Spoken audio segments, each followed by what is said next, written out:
Everyone thinks because you're a zombie, you don't know good coffee. Well, they're wrong. There's only one brew that gets my seal of approval. Deadly Grounds coffee is my guilty pleasure. The aroma is so intoxicating. It brings all of my neighbors out of the woodwork. Deadly Grounds coffee. Coffee to die for and zombie approved. It's good to get a little deadly. Use the front door! Oh, they're so disgusting.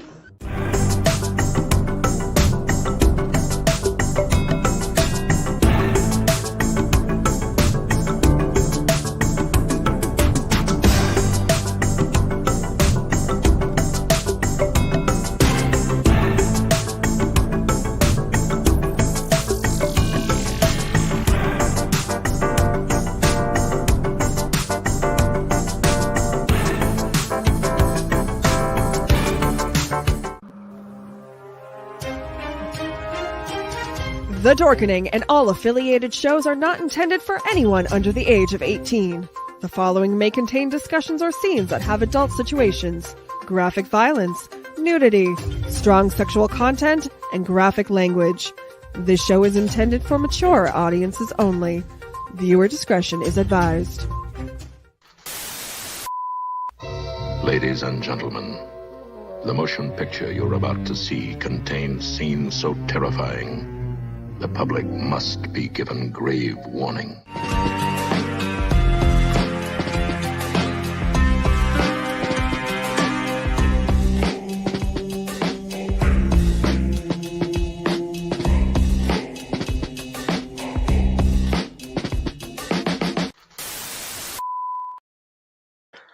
Hello and good afternoon. It is Sewer Dweller, your host. Welcome to the Bloody Binge Movie Podcast. Early on a Friday, we're only about an hour early. I planned on being 2 hours early because my oldest has a football game tonight that I got to go attend. So trying to cut out of here a little bit early. I've been working on this all day long, so I hope you guys appreciate it. I hope you guys enjoy because this is a great movie. I've seen Class of Nuke 'Em High so many times that it was basically because I wanted to do a back to school episode this week. It was basically not a hard decision which movie to pick. We are diving for the first time into the world of Tromaville and Trauma Pictures. To me at least, some of the best low budget indie horror movies, comedy movies out there. I grew up watching Trauma as a teenager, as a preteen and a teenager, and I just love their movies. You can catch if you want to watch this. I'll say it again at the end, but you can always find this on, of course, Trauma Now, the Trauma Pictures streaming service itself, and of course, I believe it is still on Tubi. But this is such a great movie. But yes, it is that time of year again. Schools are getting back in session. Colleges are going. I know my niece goes tomorrow, I believe. She leaves home tomorrow for her first year at Washington State University in, of course, Washington State. It's her first year as a freshman, so good luck to her. Good luck to everybody starting school this week. Kids here in Ohio have started going back to school. Actually, both my kids went to school. My oldest is starting his senior year this year, and my youngest is starting his first year of middle school. So it's going to be a big year. It's going to be a big year for a lot of people. But school's bells are ringing, so we're going to go ahead and return to Class of Nuke 'Em High. But first, as always, we are going to do our horror movie and haunt industry news roundup for the week. And let me see, get to the first, where did it go? And see, I've already messed up. All right, here it is. Our first news of the week comes from Osaka, Japan. And basically, it's one of the first rules when you go to a haunted house is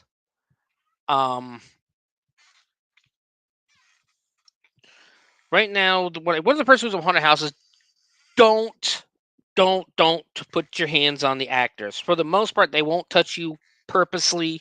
You should never, ever, ever try to touch them. Give me 1 second, guys.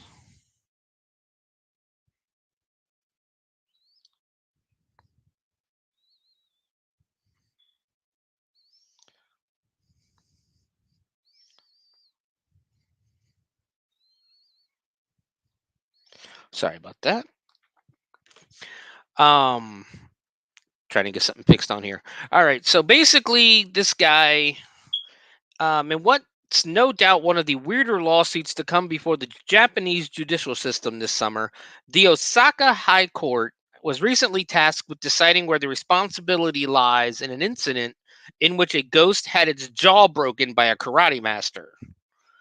The lawsuit stems from an incident that took place over a decade ago. In September of 2011, a group of coworkers visited the, I'm going to butcher this, Toei Kyoto Studio Park, also known as Toei Uzumasa Iyagamura. I don't speak Japanese. I am so sorry to anybody who speaks Japanese and can tell me how bad I butchered that. um, Basically, this group of coworkers visited the theme park, in Kyoto as part of a camping company trip. In addition to filming locations for production companies Toei's period samurai movies and TV shows, one of the attractions the coworkers checked out was a haunted house. One member of the group, a karate Yudansha, again, I'm probably butchering these words, a karate practitioner who was reached upper slash Dan or Dan certification levels, entered the haunted house while holding hands with his companion. It's unclear whether this was a sign of affection or to steady his nerves, but if it was the latter, apparently it failed to do the trick. At some point of the pair's journey through the haunted house, a Toei Kyoto Studio Park staff member dressed in a scary costume emerged, and as soon as he did, the karate man lashed out with his right foot, kicking the park employee in the face and breaking his jaw. Oh, and perhaps that's not coincidentally, the karate man had been drinking prior to entering the haunted house. Please don't go to a haunted house drunk, guys. Come on. A lawsuit ensued with the ghost slash employee seeking compensation, and in 2015, a settlement was reached in which the karate man agreed to pay 10 million yen, which is approximately $8,350 US at the time, in damages. However, the karate man then filed his own lawsuit against the theme park managing companies, saying they too were responsible for the incident and should share the financial burden and cover a portion of the damages that the karate man had agreed to pay. The karate man based his claim on 4 factors. There was no partition or physical barrier between the ghost and guests, because Lord knows that wouldn't ruin the whole scare, right? Um, Number 2, the park had failed to train its employees to avoid attacks from customers. How can you tell ahead of time someone's going to attack you? The park failed to adequately inform customers that the haunted house contained human workers acting as ghosts, because who goes into a haunted house that doesn't have actors in it? The park should have prohibited the man from entering the haunted house because he had been drinking. Yes, I believe. I'm. Please, please, please don't go to a haunted house drunk. I know it's fun. It's not fun for the actors. Um, it's really not the most solid case. For starters, costume staffing acting as ghosts and monsters are the norm for walk-through haunted houses in Japan, like the one at Toei Kyoto Studio Park. And without railings or walls separating them from guests, so those features are really to be expected. With the vast majority of patrons able to make it all the way to the haunted houses without assaulting the ghosts, it also seems like a bit too heavy of a responsibility to place on the park to train employees to block, dodge, or otherwise neutralize attacks, especially ones coming from trained karate experts. This is actually in the news article, guys. And finally, hey, this is your fault because I was drunk is pretty low on the list of convincing arguments when passing out blame. I agree with a lot of that, but that is not my statements. That is the article's statements.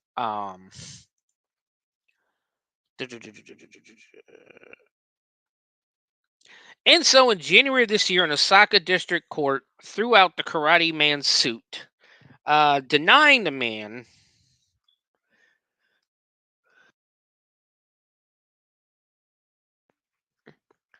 sorry about that.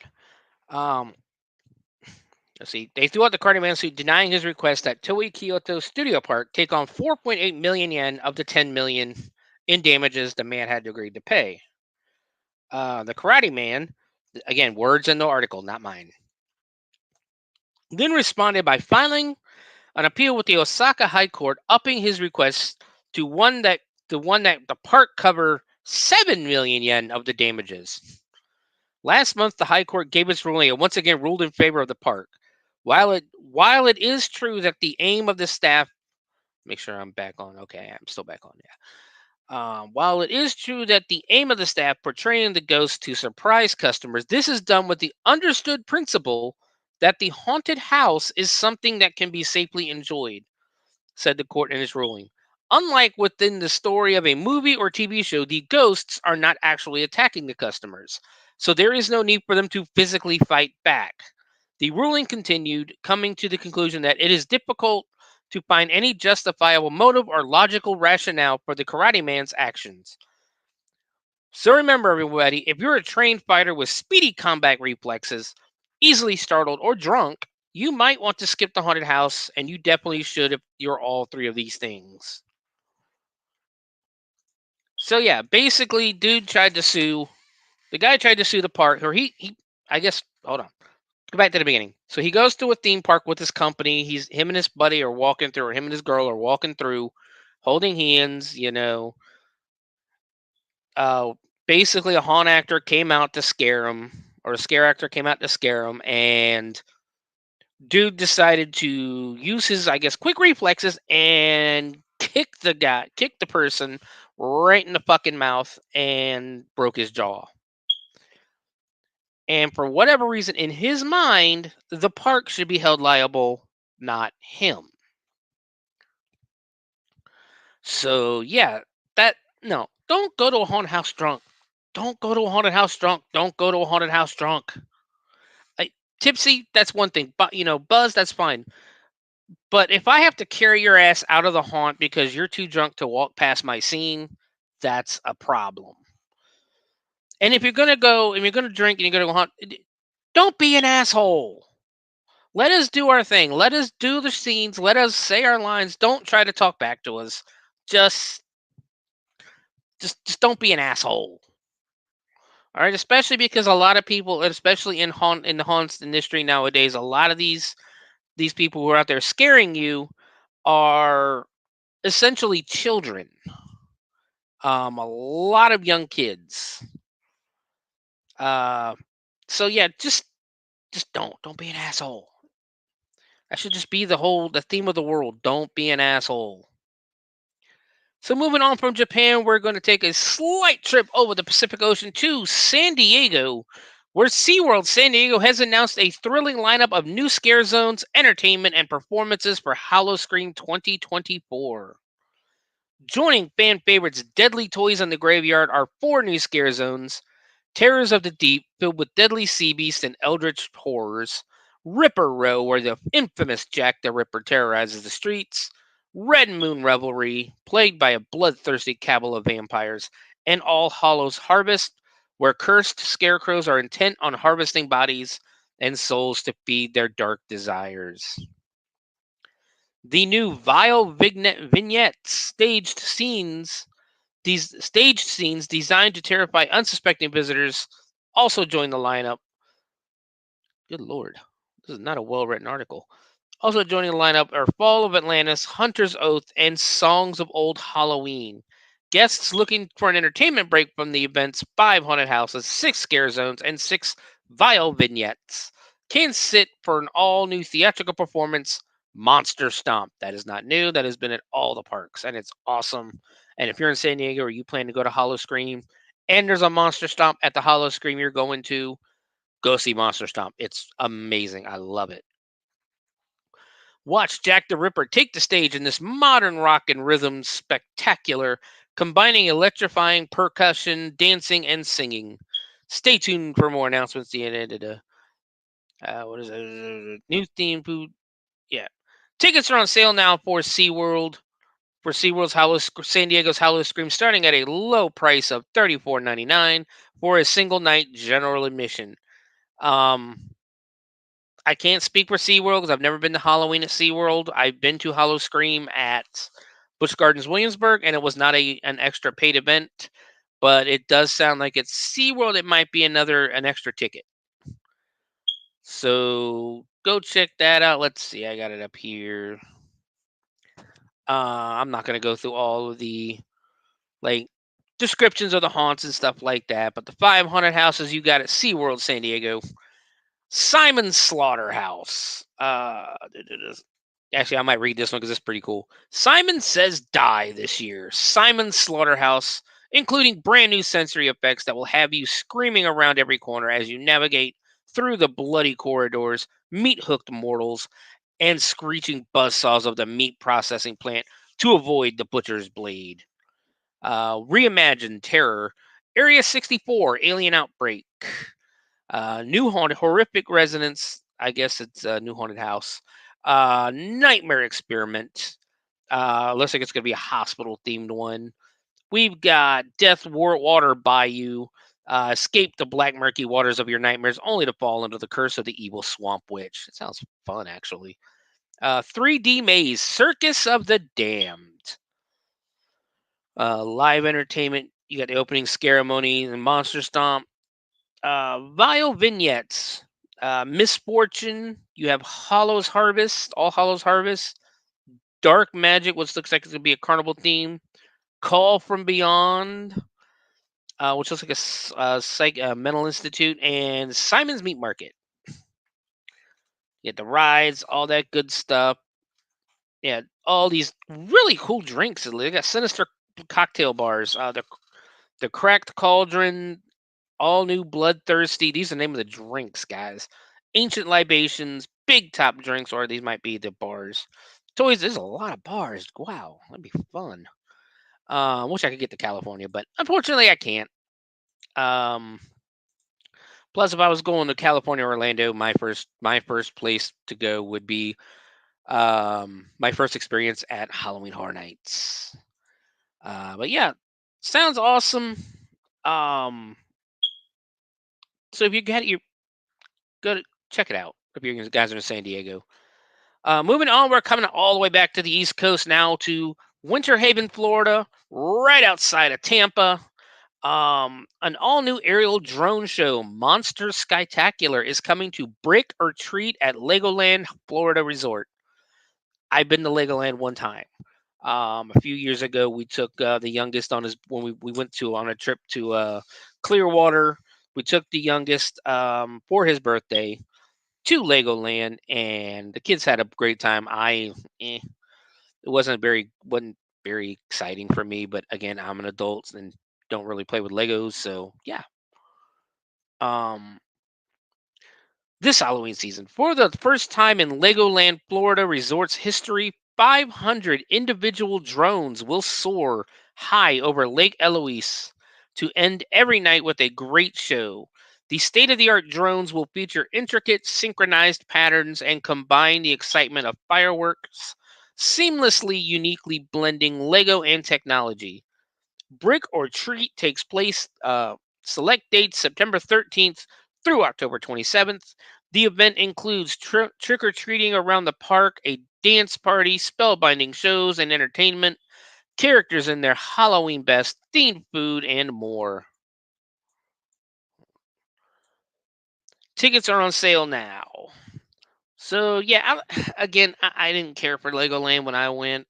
We didn't really get on many roller coasters because the youngest at the time when we went, I don't think he was big enough to get on a lot of coasters, and the oldest doesn't like roller coasters. So yeah, unfortunately, I didn't get a chance to get on a lot of them. But moving on, we're going to stay in Florida, but we're going to go a little more central to Orlando because Mickey's Not So Scary Halloween Party began at Walt Disney World on August 9th. The separately ticketed event after hours event fills the Magic Kingdom with a spooky atmosphere and frightful fun. Select nights through October 31st. Mickey and Minnie Mouse greet guests in brand new neon spiderweb attire at this year's event. Guests will also be able to spot more Disney villains across the park than ever before. And Bruno Magical will make his first ever appearance at the party. I don't know who Bruno Magical is. I'm assuming he's one of the newer Disney villains that I don't watch. I don't watch a lot of Disney movies anymore. Needless to say, my kids are pretty much too old for a lot of them. Um, Honestly, I think the last one I watched would either be Moana or what's that one with the Day of the Dead? Um, I can't remember the name of it, but uh, basically, various fans' favorite activities return, including trick or treating throughout the park, Mickey's Boo to You Halloween parade, and Disney's Not So Spooky Spectacular fireworks show. And make sure to catch the infamous Sanderson sisters at the Cinderella Castle stage for Hocus Pocus villain spectacular performances. While some dates, including Halloween, are currently sold out, tickets are still available for select dates starting at, get this, guys, because remember, this is a separately ticketed event from the actual park. You can go see Mickey's Not So Spooky Halloween Spectacular for the low price of $129 to $199 per person. That is outrageous. But it sounds like a great time. It's just that price point. Good lord. But let's go ahead and stay in Disney because last week they did the D23. I don't know if a lot of people don't realize it's basically Disney's Comic-Con, if you will. And at D23 they did announce something pretty big actually. They unveiled the unprecedented expansions of its parks and resorts. Basically, it starts out Disneyland will never be complete. It will continue to grow as long as there is imagination left in the world, which I believe are the words of Walt Disney himself. Those were the words of Walt. Yep, there it is. Well, those are the words of Walt Disney at the opening of Disneyland on July 17th, 1955. Nearly 70 years later, Walt's words are truer than ever as Disney Experiences has grown beyond the gates of Disneyland and into the hearts and minds of millions around the world. Although I can say if you've been recently, I went a couple years ago. It's not the same. I don't feel. It doesn't feel. It feels like. I mean, it still get the great atmosphere. I don't believe it. It doesn't feel magical to me anymore. If that makes sense, it just doesn't feel it. On Saturday, Disney Experiences chairman Josh D'Amaro at D23 unveiled an unprecedented. I'm not going to read the whole thing because it's like presented by a corporate sponsor, and I'm not going to do all that crap. They don't need me reading their name out. Let's put it that way. Unveiled an unprecedented slate of projects, including new attractions, lands, and more that demonstrate why Disney remains the undisputed leader and trailblazer of the experiences industry. The announcements showcase the ambitious vision for an experiences segment over the decades. Only Disney can create the timeless. I'm not going to read this whole article because we're just going to be here. Basically, we're just going to be. If I read this article, it's just going to be them. Pardon my French, but it's going to be them blowing themselves. Because yeah. Basically, they're bringing a few more lands. The world's most visited theme park will be getting its largest land expansion ever, with Disney's iconic villains and its hit franchise Cars moving into the Magic Kingdom. The expansion at Magic Kingdom, the Keystone Park of Walt Disney World Resort in Orlando, will bring new and beloved stories to life as the Disney Imagineers craft a land based on the wickedly wonderful Disney villains you just love to loathe. While more details are coming, this new land is underway with 2 new attractions planned, as well as dining, shopping, and more. So yeah, there it is. There's a new Disney villains land coming. and I'm excited for that. I would love to go see that. Also, looks like, what is it? Speaking of major expansions at Walt Disney World, Disney's Animal Kingdom is also getting a new land which will take guests on adventures in tropical Americas. Guests will enter the land through Pueblo Esperanza, a fictional village in the heart of the rainforest that will feel lived in with a long, rich history. On the outskirts of the town, an adventure awaits with pop culture's most beloved archaeologist, Indiana Jones. The attraction takes place inside a mysterious Maya temple, I guess Mayan temple, and will be an all new adventure, unlike any of the existing in indie attractions around the world. Well, I mean, how many Indiana Jones attractions do you guys know of? I know of one in Disneyland. That's it. Da, da, da, da, da, da. The land will also feature a new attraction based on one of Disney's most popular franchises, Encanto. The experience, which is the first ride-through attraction of the film for a Disney park, takes place in Casita on the day after young Antonio receives his gift of communicating with animals. They're also putting in Monsters Inc. at Disney Hollywood Studios. Um, Avengers and Avatar are finally coming to the. Wait, never mind. I guess they're gonna put the new Marvel. They're gonna do more for the Avengers campus in California. Looks like they're putting Avatar in California Adventure, which whatever. I don't like that movie. Kind of wish they would bring the Avengers to the East Coast. Honestly, I might actually go.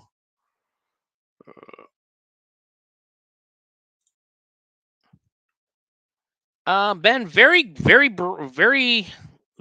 briefly, I remember. I think I honestly I don't remember. I can see it, like I can almost picture it. I don't remember where, or anything like that, though. Unfortunately, I'm sorry. Uh, but let's go. Moving on, we're gonna go ahead and back to New York City, where NBC is turning New York's Rockefeller Center into a haunted house, with a little help from Tonight Show host Jimmy Fallon and the team behind Universal Studios' Halloween Horror Nights. The company is launching Jimmy Fallon's To Nightmares next month, a haunted maze experience based on the nightmares of the late TV host with 10 terrifying rooms of frights. The company that says that it will bring the nightmares to life in a fully immersive haunt with terrifying sets, practical effects, and scares behind every corner, and was designed with the team behind Halloween Horror Nights experiences that have become a popular annual tradition at the Universal theme parks. NBC Universal's global franchise management group also collaborated with Fallon on the real life experience. Tickets start at $36.90. That is a weird price point. It really is. Um, the and go on sale August 22nd. The experience at NBC's global headquarters is scheduled to run through October 31st. To Nightmares has got everything you need to get supremely frightened this Halloween, said Fallon in a statement. I'm not saying it has killer scarecrows, brain hungry zombies, and an abandoned gas station in the middle of nowhere, but it has killer scarecrows, brain hungry zombies, and an abandoned gas station in the middle of nowhere. Spoiler alert. Horror experiences have become a big business for NBC Universal. The Halloween Horror Nights attractions in California and Florida draw thousands to the parks each night, with a number of elaborate haunted mazes, many of them based on NBC Universal IP, constructed in each park, as well as with Halloween. God, I can't talk. As with Halloween Horror Nights, NBC says that Fallon's horror attraction is not recommended for kids under the age of 14. NBC Universal is also constructing a permanent horror themed attraction in Las Vegas. Each year, we bring Halloween to life in new and exciting ways across NBC Universal through Halloween themed content and experiences, added David O'Connor, president of franchise management and brand strategy. Whether it's expressed in our theme parks or through film and television, we're building on our rich horror legacy, and we're thrilled to support Jimmy Fallon to pair his true fandom of the holiday with the experience of our company to create this one-of-a-kind experience. So that actually sounds interesting. I'm not a fan of Jimmy Fallon. I'm one of the people out there who really got bothered when he just would not stop laughing during his skits on Saturday Night Live. That annoyed the ever living piss out of me. I'm not gonna lie. Um, but moving on, we're gonna come back up here to Cincinnati. I think. No, actually, we're gonna go to Georgia. I'm sorry. We're going to Stone Mountain, Georgia, for what I consider one of the greatest haunted houses in the country. Netherworld Haunted House has unveiled two new haunts for its 28th season of Screams: Wake the Dead and Mr. Grendel's Birthday Party of Horrors. This year's attractions go completely above and beyond, said co-owner Ben Armstrong in a statement to WSB TV Atlanta. Wake the Dead and Mr. Grendel's Birthday Party of Horrors both have wildly elaborate scenes, some truly terrifying new monsters, and classic favorites that we think will haunt visitors long after they've left. In Wake the Dead, vampires, wraiths, and the restless dead battle apocalyptic warriors for the ultimate prize: primordial energy that can save the world or destroy it. In Mr. Grendel's Birthday Party of Horrors, ancient medieval monsters disguised as jesters and clowns invade the secret government base known as the Box to feed on the captured cryptids imprisoned there and to celebrate Mr. Grendel's birthday as only they can.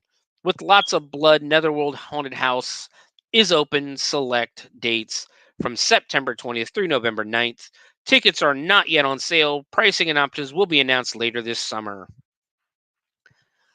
If you are anywhere near Atlanta or Georgia in general, make the trip. Make the trip to Netherworld. It is one of the greatest haunted houses, probably the best haunted house in the country, in all honesty. They've been doing it for a long time. They've been doing it big and hard for a long time. So definitely go check them out. Never a dull show there. I've watched plenty of videos, and I enjoy every minute of it. But moving on, I think this is going to be the last story in our haunt news, and then we'll move on to. Let me make sure. No. There's one more. I'm sorry. There's one more news story after this in haunt. Then we'll move over to our horror movie news. This is something that bothers me a little bit, because this is a local haunt in Williamsburg, Ohio, less than an hour away from here. And this haunt is set in basically it's an old ghost town, like an old western ghost town. They do shows all summer in that. But Silicon Valley haunt investors announced a 50% acquisition of All Hallows Eve Terror Town, Williamsburg, Ohio, leading to the creation of Cincinnati Fear Fest. Cincinnati Fear Fest will be an immersive Halloween festival featuring multiple haunted attractions, secret bars, vendors, live shows, and food. New highlights include the town of Bravado, a free roam main street lined with eerie shops, vendors, and spine tingling shows. In the coming weeks, 3 haunted houses will be revealed. Guests will brave 2 scare zones: Welcome to Bravado and Twisted Harvest, Fields of Fear. Guests 21 and up can experience magic and mystery at 2 secret bars: the Whispering Vines and Hush Hush Hooch Hideaway. Tickets are on sale now, starting at $19.99 through $32.99 for general admission, with fast pass upgrades for $11 and secret bar creep passes for $10. So basically, a big conglomerate from what it sounds like, at least a big conglomerate from California, Silicon Valley, bought half of the stock or half of the value of the haunt of Terror Town. Which again is in Williamsburg, Ohio, which is less than an hour away from here. Right, I'd say even less than an hour away from Cincinnati. And they're changing things. Terror Town was a very successful haunt to begin with. There's really no need to change things. But yeah, Cincinnati Fear Fest. I got the page right here. Let's see if they've announced anything. 3 attractions and much more. Yeah, they're not. There's nothing on here. There's nothing on the website. So we'll see what happens in the next couple of weeks. I'll try to keep an eye on that for you.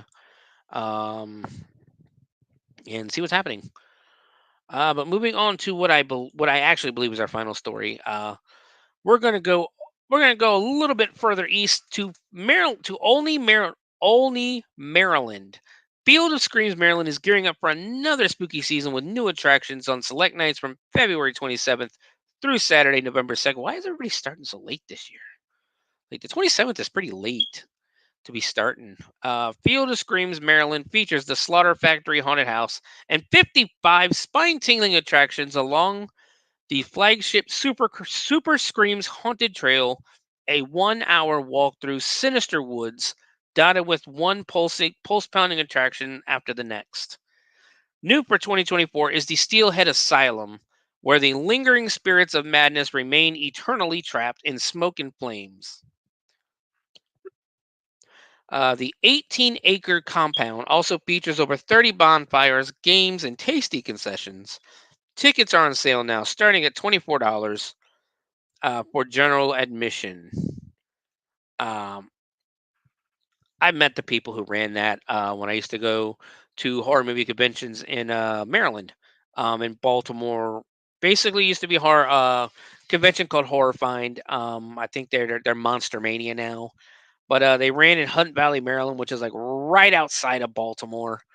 Then they moved to the University of Maryland, like College Park, Maryland, I think, which is right outside of DC, Washington, DC, which again, less than 30, 45 minutes between the two, between Baltimore, Washington. And then they finally moved it for the last couple of years. They ran Horror Find to Gettysburg, Pennsylvania. Um, they're good people. They know what they're doing. Huge facility. So check them out if you're in Maryland. Um, even if check your local haunts out. Like support the local industry and have a good time, have fun. But I was wrong. Is this the last one? This might be an interesting story. Yeah, this is gonna be the last one for the haunt. Then we'll move over to horror movie news. As the Halloween season approaches, the Hershey Company has revealed this delicious new products for 2024. Savor the spirit of Halloween with Kit Kat Ghost Toast. The classic crisp wafers are wrapped in a new cinnamon toast flavored cream, delivering a hauntingly satisfying experience. I don't know about that. I don't know if chocolate and cinnamon. I don't know if that'd be good on my palate at least. Howl and Delight with Reese's Werewolf Tracks, featuring a combination of vanilla flavored cream, milk chocolate, and of course peanut butter. You can sink your fangs into snacks standard and king sizes. Enchant your celebrations with special edition bars inspired by the world of Harry Potter. Finally, Twizzlers unveils their first ever Halloween shaped, adorable cherry flavored Twizzler ghosts. My wife is looking for those. She wants to get her hands on those. But that's gonna do the haunted house industry news. Let's go ahead and move. Make sure no more. I don't have any more up there. Let's go ahead and move on to horror movie news. Um, I did what I could this week. I'm doing my best. Not, I got one trailer. I do have a trailer to show this week, but I don't want to make a habit of showing trailers only because uh, I get hit with like not demonetization, but and I don't get those, what do you call it, copyright hits, but I get stuff like where like this was a copyright hit in Indonesia, so you will not get paid now.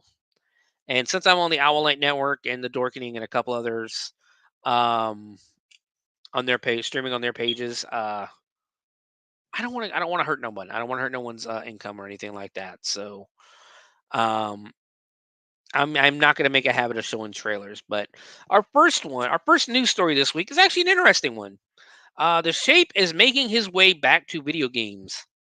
IGN has reported this morning that Evil Dead the game developers Boss Team Games are in the process of developing not one, but two video games based on John Carpenter's classic slasher Halloween. And speaking of Carpenter, the Horror Master is on board with at least one of the upcoming games. Details are scarce at this point, but both titles are apparently being developed in conjunction with the producers of the Halloween franchise, and one will be powered by the Unreal Engine 5. As a huge gamer myself, I'm thrilled to help bring Michael Myers to life again in this game, and my hope is to scare you silly, says John Carpenter. Carpenter is said to be intimately involved with the new titles. The Shape is making his way back to video games. I already. Why did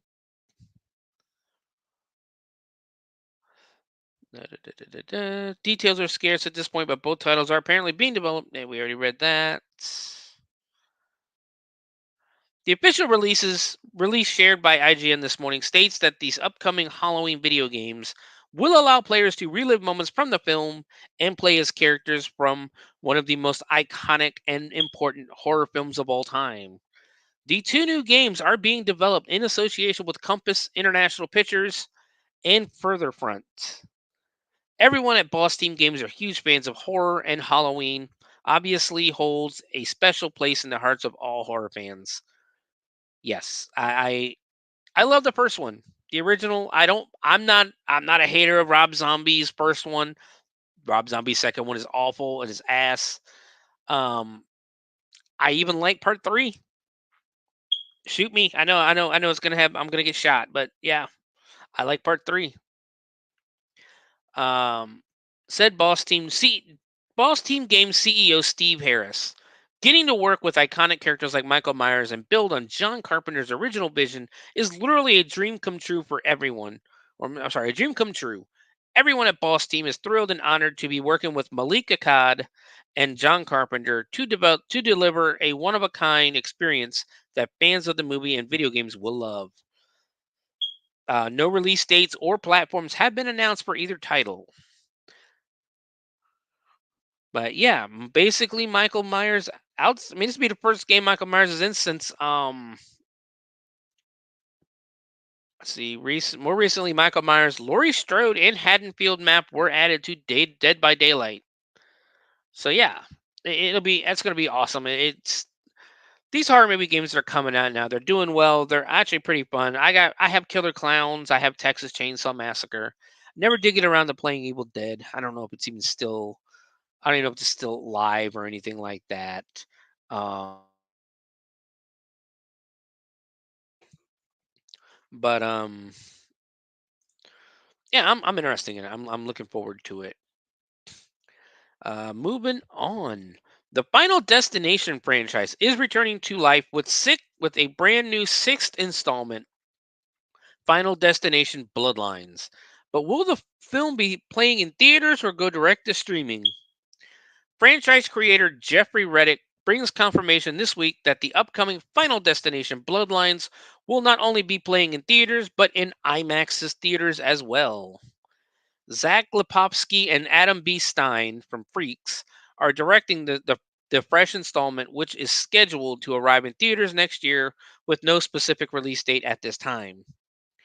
The cast for the hit franchise's sixth installment includes I'm gonna butcher these names: Tio Briones from Chucky, Breck Basinger from Stargirl, Caitlin Santawana, The Friendship Game, Richard Harmon from Grave Encounters 2, Anna Lore, Owen Patrick Joyner, Max Lloyd Jones from The Book of Boba Fett, Raya Kilstedt from Obi-Wan Kenobi, and Tempo Lee from The Manor. The Final Destination franchise is returning to life, and I've just already read all that. Why did it do that twice?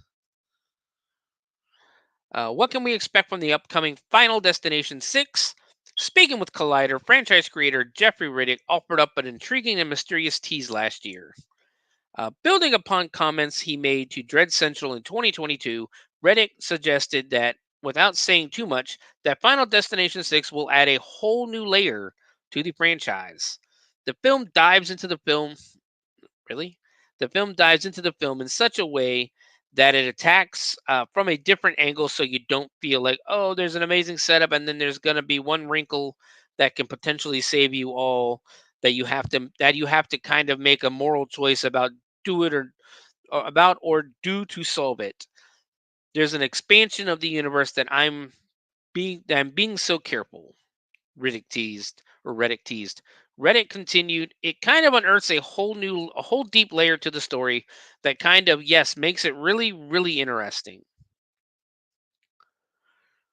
Basically, it's like I think they're stray from the normal, like, death is coming after you and stuff like that. We'll have to see the trailer and see what's going on with that. Never been the biggest Final Destination fan myself, but who knows? I mean, it could be good. Um, Moving on, it'll be a while before we get the likes of Godzilla and King Kong on the big screen again from Legendary Entertainment. So, in the meantime, fans of Legendary's MonsterVerse can tide themselves over with not one, but 3 new video games available later this year, courtesy of Legendary's collaboration with 7 Levels, Tilting Point, and Super Social. We are thrilled to be offering our fandom not just 1, but 3 exciting new video game experiences inspired by the MonsterVerse, said James Go. James Go, I'm again probably butchering that name, EVP Franchise Management at Legendary Entertainment. Our collaborations with Tilting Point, 7 Levels, and Super Social exemplify our commitment to delivering challenging, immersive, and entertaining experiences for our fans across the globe. Each game uniquely captures the essence of our iconic monsters, bringing them to life in ways that will captivate players of all ages. We are grateful for the amazing partnership with these innovative game developers and are delighted to see the Monsterverse come alive in so many exciting ways. The first title is Kong Survival Instinct, which is a 2.5D action adventure game for PC and consoles from 7 Levels. Set shortly after the events of Godzilla vs. Kong, players navigate a shattered city through the eyes of a father searching for his missing daughter. Kong Survivor Instinct will be available for PC via Steam, PlayStation 5, and Xbox Series later this year.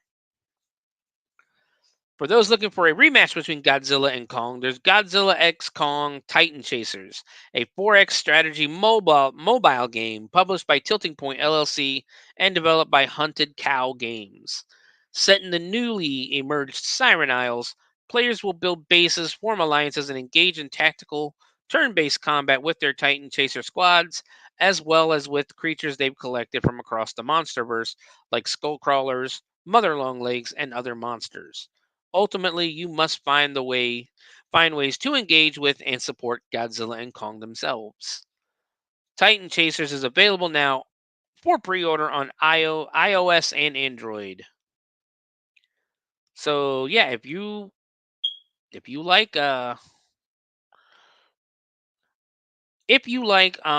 Godzilla, King Kong, all those kind of things, basically kaiju monsters, that's cool. That's gonna be really cool. What's this? Lastly, there's a collaboration with Roblox in MonsterVerse Super Social Roblox experience, where players become Monarch operatives interacting with fan favorite Titans. Developed in partnership with Super Social, this experience offers a unique virtual world where players can engage with the MonsterVerse in innovative ways. MonsterVerse Super Social will be heading to Roblox later this year. Meanwhile, the next film in the Legendary's MonsterVerse will arrive in theaters on March 26, 2027. Grant Spoocher, I Am Mother, will direct the upcoming 6th movie with David Callahan, Shang-Chi and the Legend of the Ten Rings, on board to write the screenplay. So yeah, again, big things coming for Godzilla and King Kong. Definitely going to have to keep a lookout for that. Moving to our next story, though. Billed as a thrilling creature feature inspired by classics like Tremors and the 1988 remake of The Blob, director Aaron Bratcher's Slash Squatch is now being fan-funded via Indiegogo. The project is looking to raise $35,000 in the next couple of weeks to bring Slash Squatch to life on screen, with 28 backers raising nearly $6,000 at the time of the article's publication. And guess what, guys? Here's our trailer. It's a teaser trailer. It's not a long trailer. Have a Brace yourself for the missing link in terror. Ancient evil reborn. Believe the legend. Fear the reality. Yeti or not, here it comes.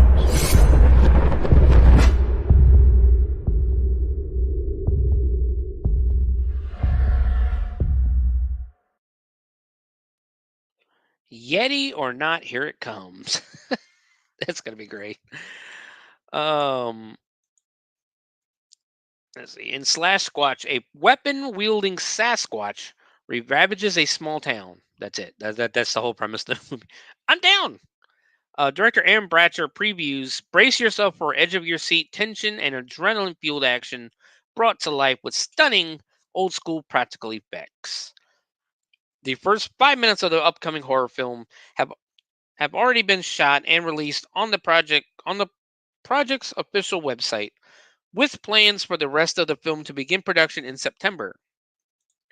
Head over to Indiegogo to learn more and pitch in. Tony Hudson, Lynn Lowry, Bill Oberst Jr., and Autumn Ivy star. Aaron Bratcher and Cole Erickson wrote the screenplay. So yeah, go check it out. Looks awesome. Looks great. Moving on. This interests me because I'm a huge He-Man fan. When I was a kid especially. But a live-action Masters of the Universe movie is in the works at Amazon MGM Studios and Mattel Films.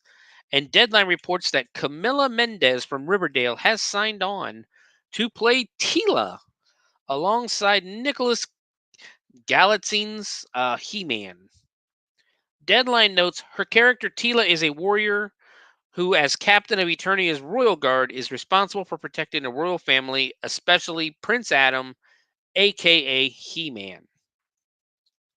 Masters of the Universe has now been set for theatrical release on June 5th, 2026, with Travis Knight from Bumblebee on board to direct He-Man's return to the big screen. Adam and Aaron Nee, The Lost City, wrote the original version of the script, with David Callahan from Shang-Chi and The Legend of the Ten Rings, which Chris Butler will rewrite. Deadline has reported the movie follows 10-year-old Prince Adam, who crashed to Earth in a spaceship and was separated from his magical power sword, the only link to his home on Eternia. After tracking it down almost 2 decades later, Prince Adam is whisked back across space to defend his home planet against the evil forces of Skeletor. But to defeat such a powerful villain, Prince Adam will first need to uncover the mysteries of his past and become He-Man, the most powerful man in the universe. The movie will be based on the beloved Mattel toy line, which spawned a successful animated TV series from 1983 to 85, as well as the 1987 live-action film starring Dolph Lundgren as He-Man. The property centers on the warrior He-Man, the last hope of a magical land called Eternia. The new movie comes from Amazon MGM Studios, Mattel, and Escape Artists. And I think we're going to cut it off there because I've already been going for an hour right about. So we're going to go ahead and take a quick break. And when we come back, the school bell will ring and we will dive into Class of Nuke Em High. See you in a couple of minutes.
Greetings and shabebans. We are the Retro Reductopus Cephala Podcast, a long-form bi-weekly show that celebrates all the things that made growing up awesome. Yeah, that sounds good, but I don't know what all those words mean. I think what Parasite seems trying to say is that on Retro Redoctopus, we explore a range of retro goodness, from toys, video games, and movies, to cartoons, and even snacks and school lunches. Oh. And we do it all with a positive spin, a slew of killer guests, and some very adult language. And you know what else is cool? No. This crazy show is part of the Door King Podcast Network with new episodes every Tentacle Tuesday. What's that? And if waiting 2 weeks for a new episode gives you a sad, know that we drop bonus episodes all the time, like the off-format Crow's Nest and an interview series we call The Brig.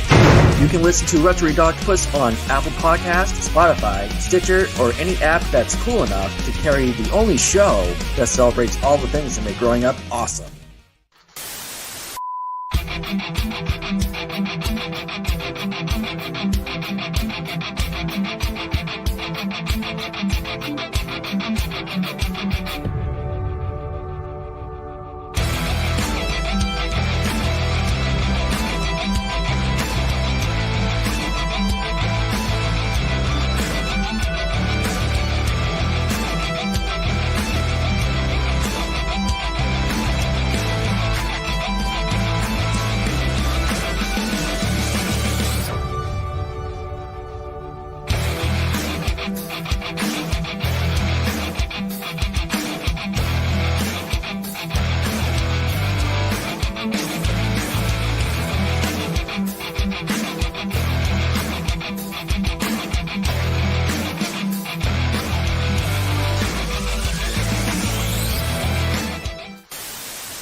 And we're back. That is such a quick 3-minute break. But we are here. The school bell is ringing. The teacher is at the front of the class, ready to talk. And we are... Damn it, I left traffic instructor down there. I should have changed it to Cretan. As traffic instructor from last week's moving violations. But this week we are back in school, and we are going to deep dive Class of Nuke Em High from Trauma Pictures. Class of Nuke Em High was, of course, written and directed by Richard W. Haynes and Lloyd Kaufman himself. Also, part of the writing team was Mark Rudnitsky. Lloyd Kaufman, of course, legendary horror movie, low-budget film director, an actor in 421 movies. He was the original Stan Lee, who always made cameos in all of his movies. But as a director, he directed 58 movies total. There it is. Starting with, of course, get all the way down here. The Girl Who Returned, The Battle of Love's Return. He would, of course, make a big name for him, My Sex-Rated Wife. He would make a bigger name for himself in the 70s, directed movies like Squeeze Play, Waitress, Stuck on You, The First Turn On. To me, he got his first big break. The first movie I ever watched of Lloyd Kaufman's was, of course, The Toxic Avenger. He is the man who brought us Toxie 2 years prior to Class of Nuke Em High. Class of Nuke Em High was released in 1986, so a long time ago.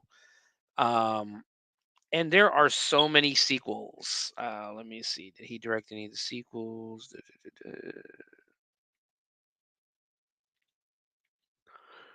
Class Nuke Em High, Return to Nuke Em High, Volume.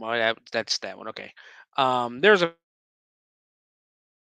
of Nuke Em High movies, in case you guys didn't know. I'm pretty sure you all do. Including the most recent ones was the Return to Nuke Em High, volumes 1 and 2. But in the movie, the movie stars Gil Brenton as Warren. Gil Brenton not in much other than this. Really, he's only an episode of Hunter, 5 episodes of Santa Barbara.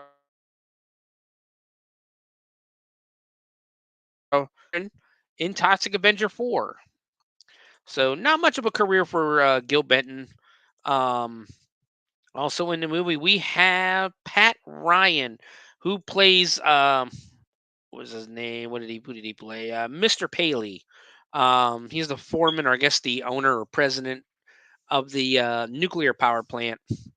Um, that's right next to the school. Got his start in 1973 in a movie called Hitler: The Last 10 Days.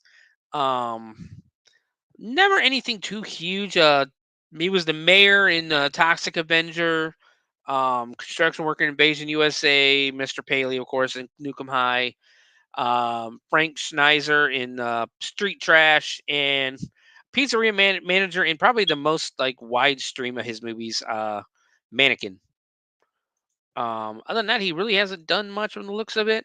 Brad Dunker plays Gonzo. Um,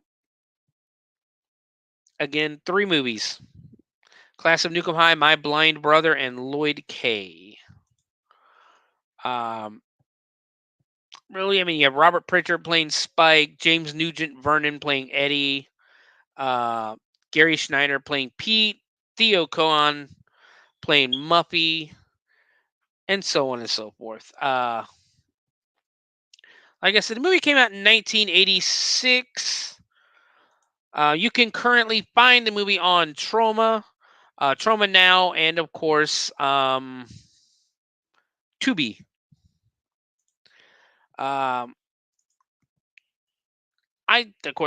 think the movie holds up, but I also love the movie. So let's get started with the Class of Nuke 'Em High. The movie starts out, of course, with the wonderfully familiar Troma opening that we all know and love. We all know it. If you watch a Troma movie, you know exactly what I'm talking about. We then get the opening scene with the Tromaville skyline, which looks a lot similar to the New York City skyline. We pan over, and there's a nuclear power plant as some of the title credits begin to roll. Outside of the plant, everyone's walking around. And it's funny because everyone's just walking around in hazmat suits. No one's wearing gloves. So the hazmat suits are kind of like pointless if you're not wearing gloves. But you got to remember with Troma, you're getting low budget, cheesy schlock. It's meant to be cheesy, it's meant to be stupid, and it's meant to not make sense. Outside of the plant, everyone is walking. Like I already said that. The camera focuses in on a sign that says radioactive waste and toxic chemicals present in this area. We pan down to a pipe that immediately breaks, and the alarms start going off. Everyone goes running as apparently we have a toxic spill. Water and steam start pouring out of the pipe, and everyone is trying to either running to stop the leak or trying to get away from it so they're not radiated. Don't get radiation poisoning. We now cut over to someone who appears to be a foreman, and this is Mr. Paley. He is on the phone with the mayor, and he's trying to convince him, everything's fine. He's like, don't worry about it. Everything's fine. I got it under control. He hangs up the phone, and one of the hazmat guys goes, radioactive water is leaking from sub-level 3 and could contaminate the whole town. And the foreman, basically, Mr. Paley is like, it's not so bad. Block off the area and scrub the area, and it'll be fine. I just love it's fine. Don't worry about it. It's only toxic waste. Don't worry. Another worker tells them they need to shut the nuclear plant, down for 48 hours to clean up, and the foreman just basically absolutely loses his shit.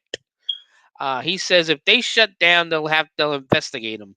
He'll have the EPA, the NRC, and not to mention the PTA on his ass for the next 10 years. Which I thought was funny, the PTA. Guy in suit tells them they should really shut down. The foreman cuts him off. Or I write the foreman because I didn't know his name by this time. Mr. Paley cuts him off and tells him that I don't really give a wet fart what you think. And then now basically we pan over, or we don't really pan over. Now we cut over to the school. We get some outside shots of Tromaville High School, which is, again, right next to the freaking nuclear power plant, which any city in their right mind wouldn't allow to happen. But by the sign that says Tromaville High School, there is some nuclear waste starting to bubble from underneath it. We cut inside where multiple students are just making out in the hallway. It's like this ways we focus on this nerd who's walking down the hall and is like there's about like 20 or 30 like kids just making out right against the lockers in it. We focus on the nerd who basically goes and gets himself a drink out of the drinking fountain, the water fountain. As he's drinking the water, it starts to turn from the clear water to this dark, toxic green. He spits it out, but my guess is the damage is probably already done by now. Now we cut over to a classroom where you see some regular, normal, what you expect out of 80s teenagers in class. And then a guy with a painted up face, as you can see right here in the center of the screen with me talking, with a nose ring pretty much bigger than his whole fucking face, and a smaller one about the size of his teeth. He's sitting next to a guy with an open leather jacket, and he's pretty much getting a hickey from a girl whose face is also painted up. He takes a book, and basically this is Spike. He's the leader of the Cretans, who are these, I call them freaks for the first part of the movie until we figure out the name. He takes a book from the kid behind him and just starts tearing out pages for no reason.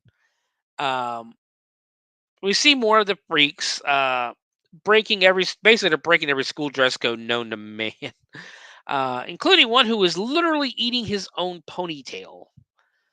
My sister used to eat her hair growing up, and it was weird then, and it's weird now. The teacher enters the classroom, and she's like this old, elderly woman walking. She's shaking. She's got the books in her hands. She turns around and just screams for everybody to shut the fuck up.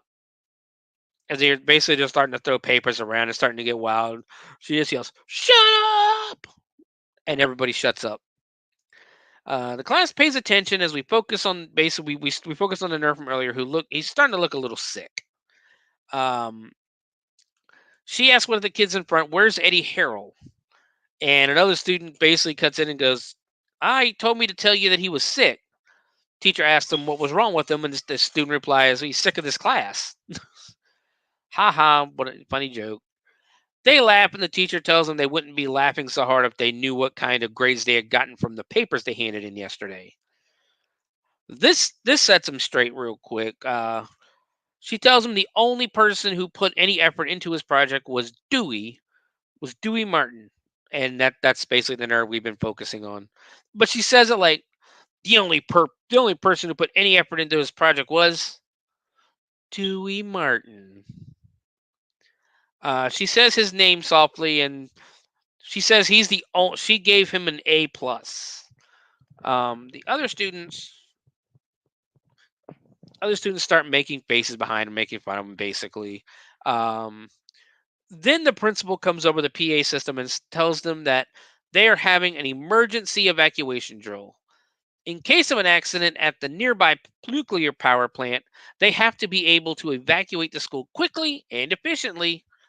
The principal tells the teachers to line up their kids by the door, and a hallway monitor will escort them out. This entire time, Dewey is like he's starting to convulse in his chair. They all line up. One kid asks his buddy about a girl named Chrissy. But before his friend could answer, basically he's like, how's things going with Chrissy? Is what he's asking him. But before his buddy could answer, Dewey just starts like grabbing his face and kind of like just like doing like what a kid would do if they're trying to annoy the piss out of you, just grabbing his head, messing with his face. The guy turns around and pushes Dewey away and asks his buddy, it's the 80s. He literally tells him to get his faggot ass away from him. It's the 80s. Faggot was a big thing back then. And he asks his buddy if he's ever going to get into Chrissy's pants. And then Dewey just starts grabbing him from behind again. Like, telling him to get him off, all that stuff. He pushes him away, and Dewey growls and starts choking the guy while this green foam starts pouring from his mouth. The freaks start chanting, the freaks of the Cretans start chanting, "Fight, fight, fight," as the other kids are scared. Basically, the rest of the kids are scared except for the Cretans. The kid asks, "Was it something I said?" And basically, like, he starts choking him. And you can see burn marks in the kid's throat.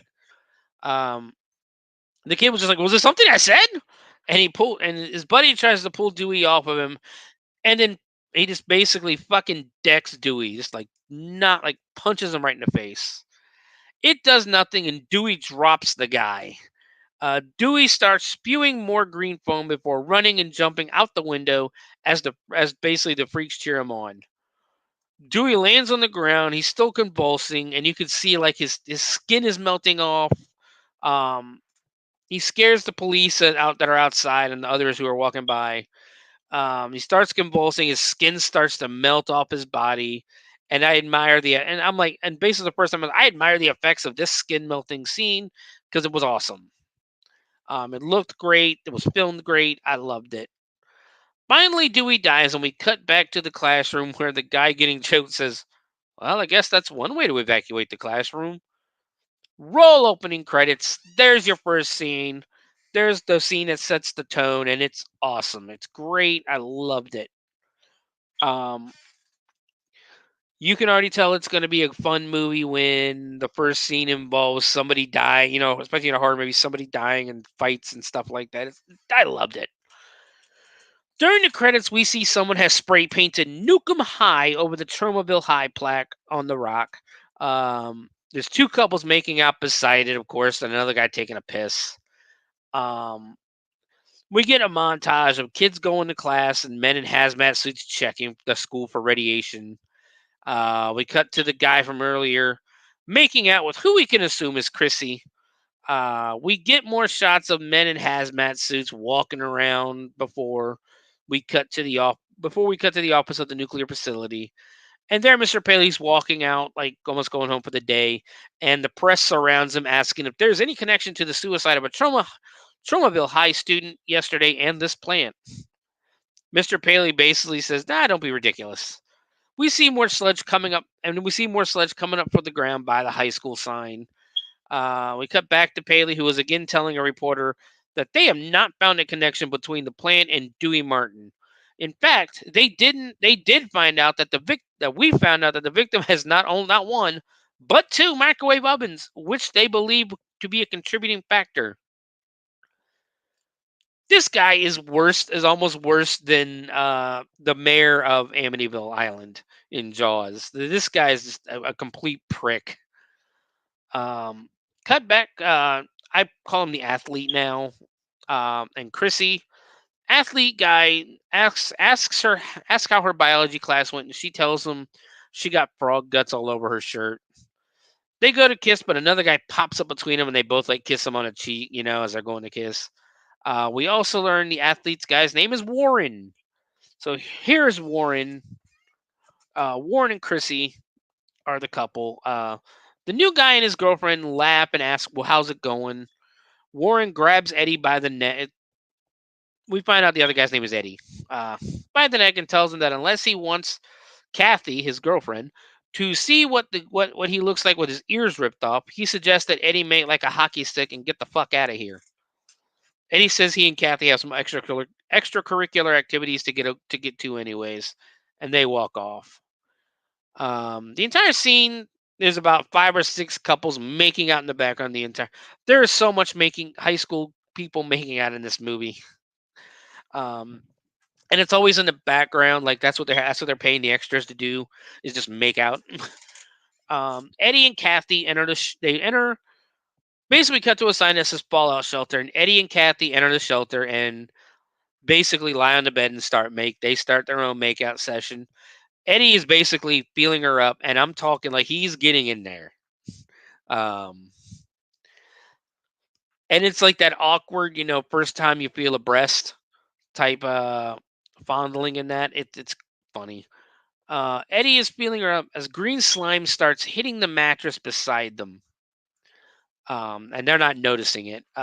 We also see it hitting these boxes of survival crackers that are in there. And it's even like leaking down through the walls and all this sludge and slime and that.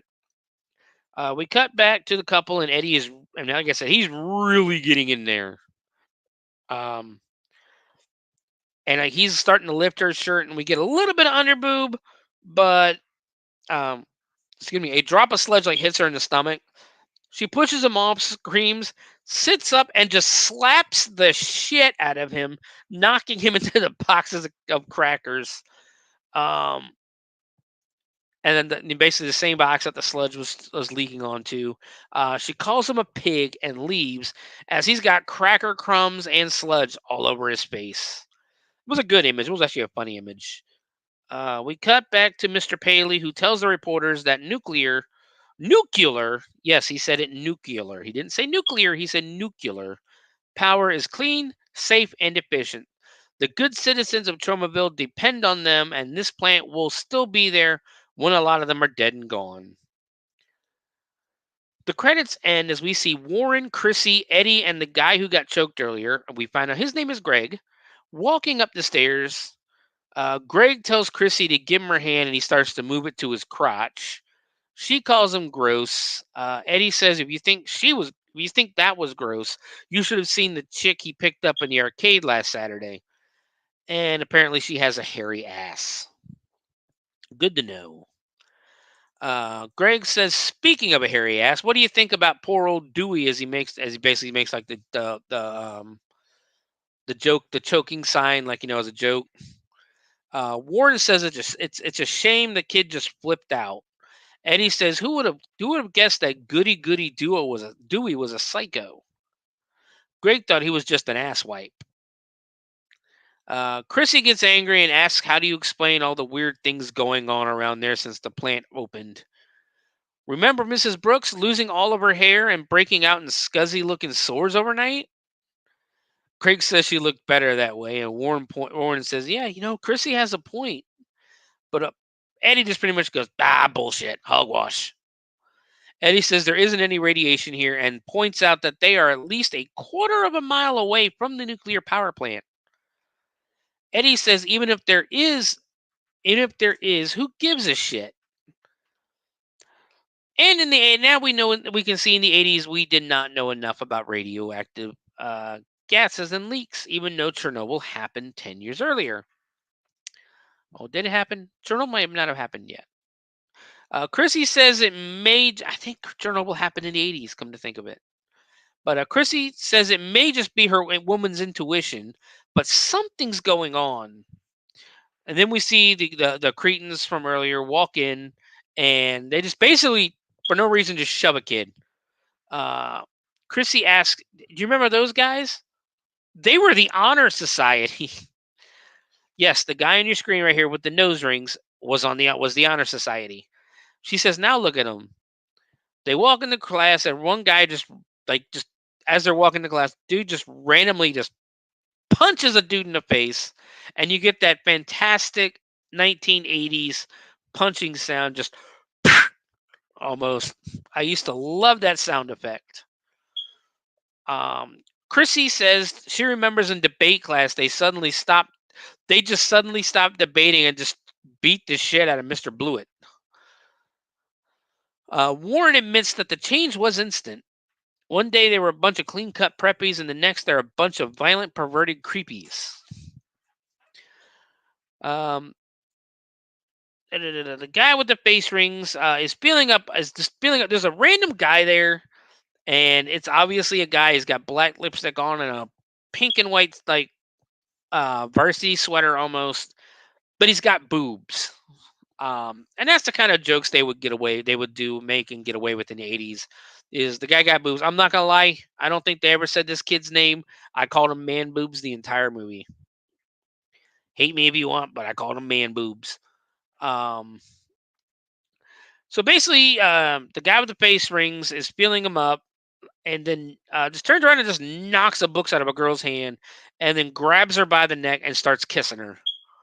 She screams, and we turn to the guy basically getting felt up, who he just randomly punches somebody else, and yeah, and it's almost like they're just beating the shit out of anybody who just stands near him.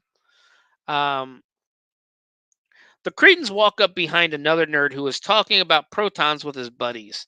The buddies see the cretins and are like, we're gonna fuck off right now. They decided now was a good time to leave their friend Tom alone. So the cretins slam Tom against the wall and call him a weed head. A hot brunette cretin starts, and this is Muffy, by the way. Muffy starts caressing him, and he asks, "What's up?" And she tells him his time is up, and literally grabs him by the dick and balls. Um, and then the one that looks like David Bowie is Stardust. That's gonna be Spike. He tells him he still owes them money for a joint he bought yesterday. Tom tells him he's broke and he basically didn't have any money. And I'm not gonna lie about this one. A female cretin with a fucking Hitler mustache mocks him for being broke. The nose ring guy, Gonzo, has a large bone and screams, "The money!" Tom says he's got a few bucks, and Spike says he wants it by noon today. Ponytail guy hits him in the gut. Hitler chick knees him in the face, and then the hot and a Muffy just charges like a bull and hits him in the stomach with her head. She puts his head, he bends over. She puts his head between her legs and basically rams him head first into the wall.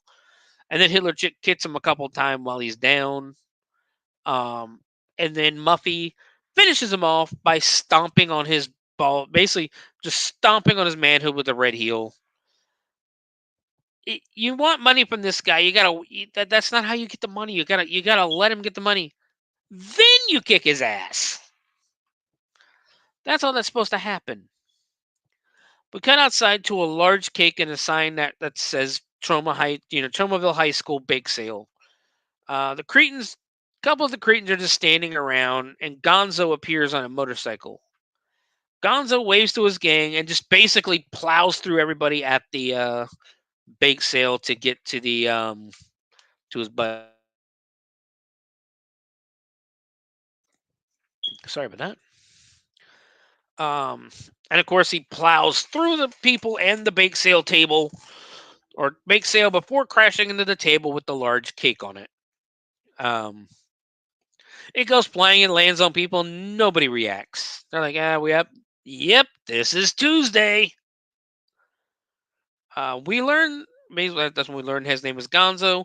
Ponytail tells him he's getting tired of waiting for him all the time, and that ever since Gonzo got kicked out of the Honor Society, all he does is sit around all day picking his rings and watching MTV. Gonzo gets mad and tells him to watch what he says about MTV. Ponytail tells him the Spike is waiting for him in the back of the school, and he tells Gonzo that they have to go get some weed from the power plant.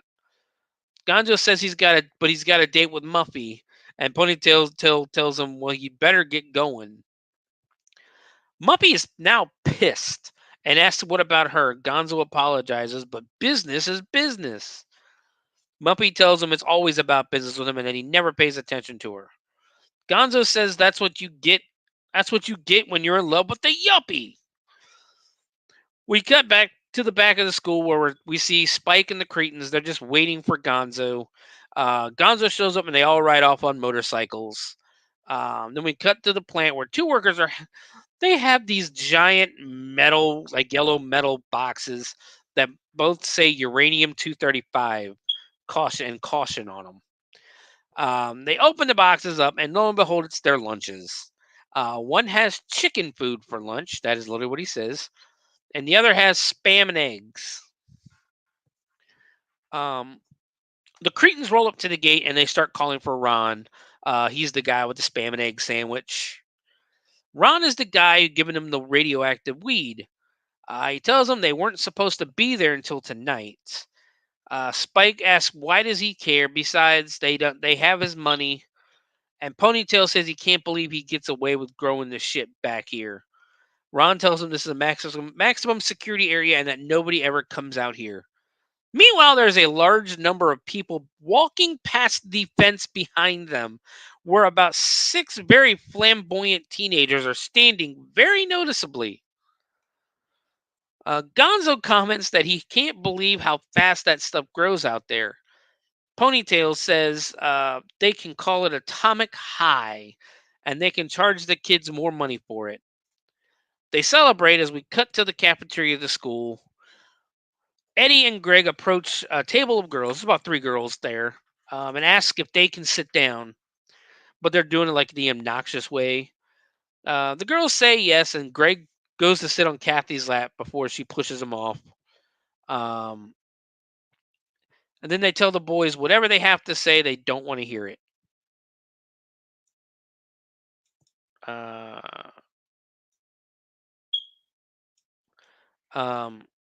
Shit, where'd it go? There it is.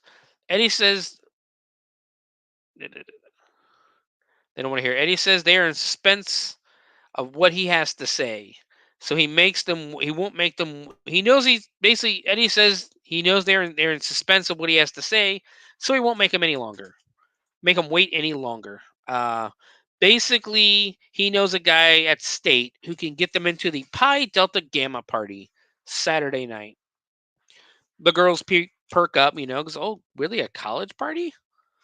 Kathy says they just want to get into basically the boys just want to get into their pants. And Eddie asks, what kind of a guy do you take me for? One of the girls at the table just basically goes, when you see how you see a cockroach, and it's cockroach, not cockroach, cockroach. And it makes you go, yuck. Well, you make cockroaches go, yuck. Greg calls another girl toots, and tells her this is a great opportunity to pick up a college senior. Eddie says, well, if you're not interested, and the girl, basically the random girl just says, hold up, this could be interesting. Eddie gets excited and they make plans to meet at his place at 8 p.m. on Saturday night. Excuse me. Eddie tells him it's an indoor beach party, by the way, so they gotta wear bikinis. The girls get a little pissed about that. We cut to Warren, who says he told him, basically they're in the classroom now, and Warren says he told him that he wasn't going to the party. Midterms are coming up, and he has to start cramming. Eddie tells him, well, college is coming up, and you need to start ramming. Ha ha. Warren tells him to shut up, and Eddie keeps putting on the peer pressure, because peer pressure sucks. Warren says Chrissy won't go. Besides, Chrissy won't go because she knows what kind of parties those two throw. Eddie begs him, saying that the other girls will go if Chrissy goes.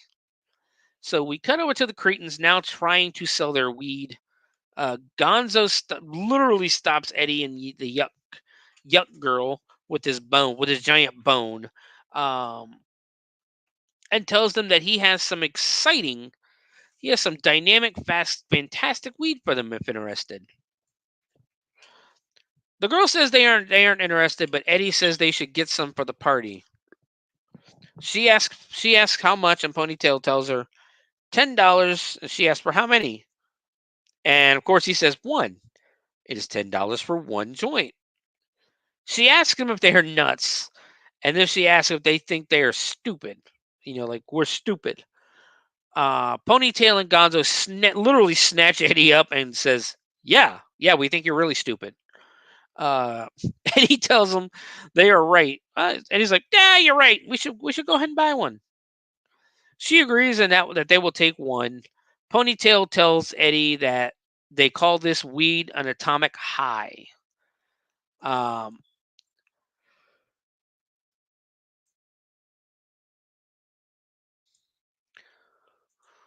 Let's see. He tells him that it has a special effect on the ladies.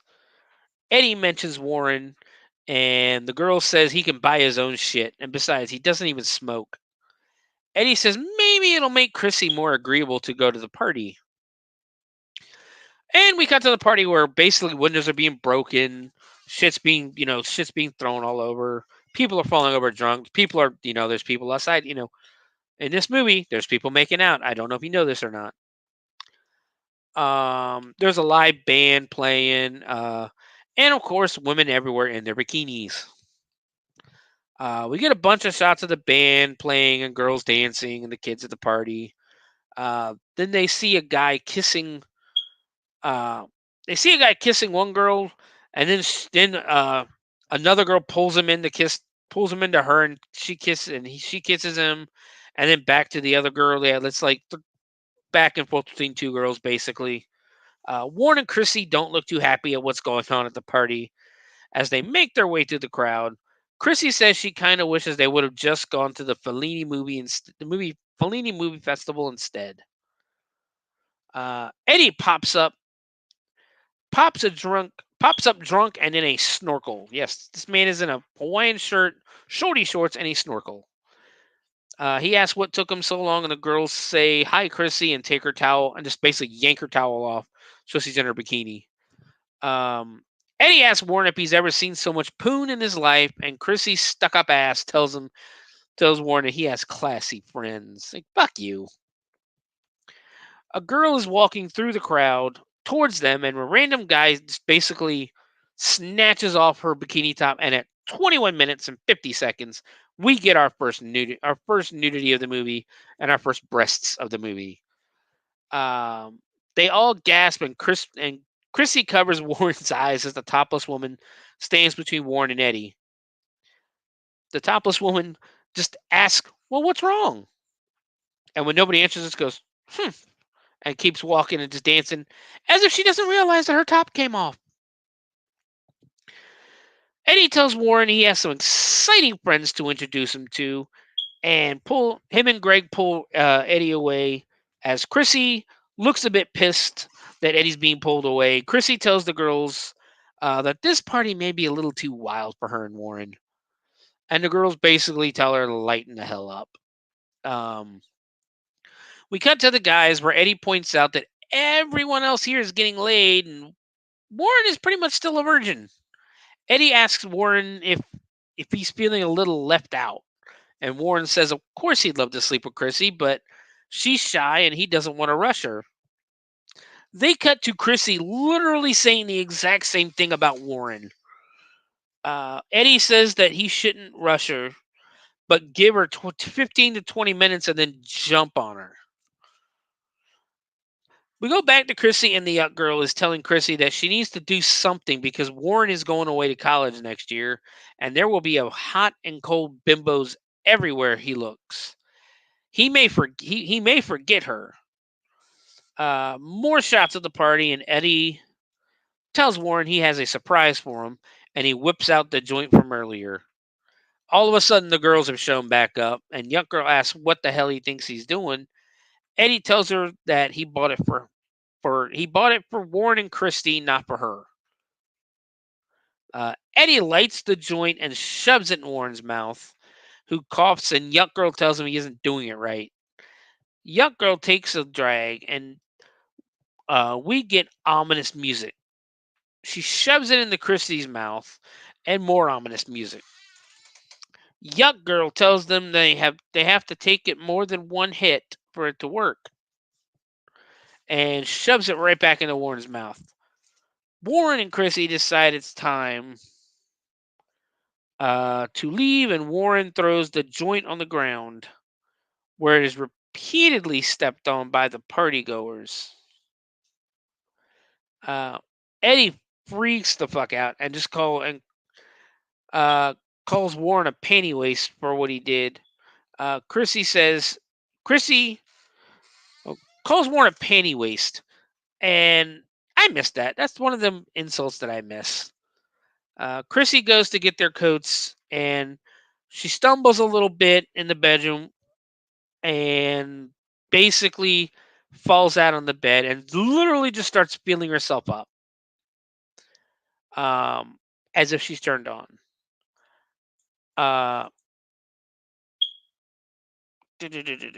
Warren comes upstairs, now fully dressed, by the way, and he doesn't see Chrissy on the bed. Apparently, he didn't think to look. Warren says he doesn't see the big deal about smoking grass. He says he doesn't feel any different and asks her if she feels different. She is moaning behind him that she's moaning behind him that she wants him. Warren does the whole turn reveal as she sees her on the bed feeling herself up. He asks her if she's okay, and she says she feels wonderful as she pulls him onto the bed. He tells her that she feels hot, and she tells him that she's hot for him.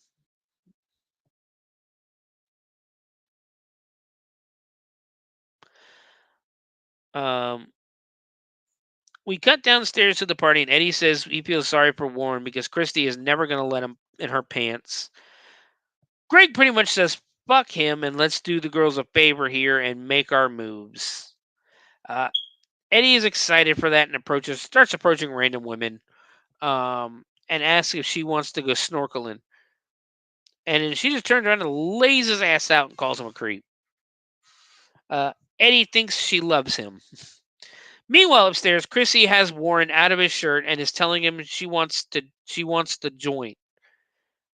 Warren basically is like, I don't know what to tell you. I put the joint out downstairs. What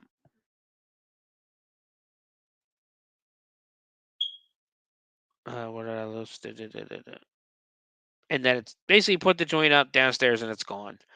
She says, not that joint, and then grabs his manhood, grabs his dick and balls.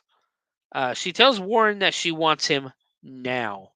Warren says, well, we really can't. There's a whole party going on downstairs. And Chrissy takes her top off, and you're like, yep, here we go.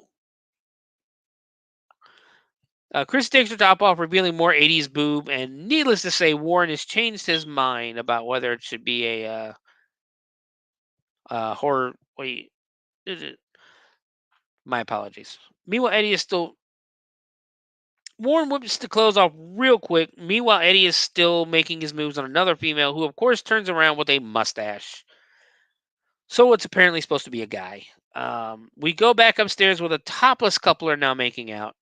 Warren asks if this means they don't get to go to the Fellini Festival, and Christy basically just says, fuck the Fellini Festival. Greg and Eddie hit on the same woman who throws both of the drinks in their faces. Upstairs, Chrissy and Warren are getting it on, and I mean, they're going to town. Greg and Eddie now make their way upstairs, basically trying to get their coats and check on Warren and Chrissy. They basically see Warren and Christy banging on everyone's coats, which is rude, by the way.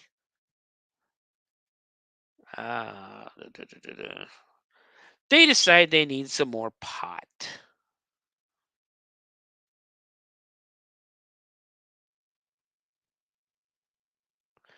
They decide they need some more of that pot.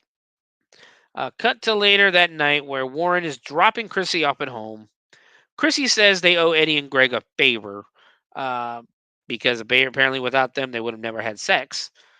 We cut to Warren, and Warren's back at his place now, hopping in bed with jeans on. We get some psychedelic dream sequence and of what happened over the night. Basically, it's like, all the lines from earlier tonight, like the whole you gotta go and basically all the stuff they were talking about and them having sex and seeing her boobs and stuff like that. Warren's breathing deeply. We cut to Warren's face, and it's now deforming during these dreams, like almost like it's the skin's melting. And then all of a sudden, his penis starts to grow to the size of a human under these sheets. And at first he's like, ah! And then he's like, okay. He basically becomes happy about it. Now to Chrissy's room, where she starts having the same dreams about the events of the night. And her stomach starts to grow as if she's pregnant. And then a black worm crawls out of her belly button and starts to wiggle around the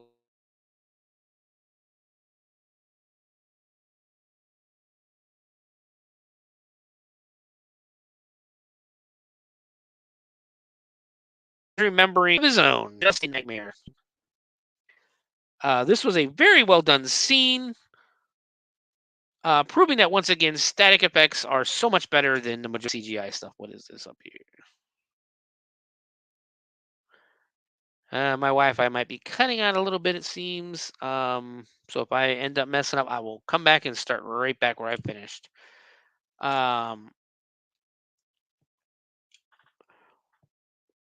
Basically, I went on a rant about how well static effects back in the day are better than CGI now. At least the majority of the CGI now. The next morning, and we are back at school with Greg smacking a girl in the ass. Warren asked Eddie if he put that shit, what he put that in that shit he gave him last night. Eddie says the usual, he guesses, and Warren tells him that he got sick off of it. Um, and then Eddie tries to explain that he was wasted. He was wasted, not sick. Warren tells him that he started hallucinating last night and asked where he got it from. When Eddie tells him they got it from the Cretans, Warren just loses it on him, saying those guys are animals and they could have put anything in it. And we'll be right back in just 1 second, guys.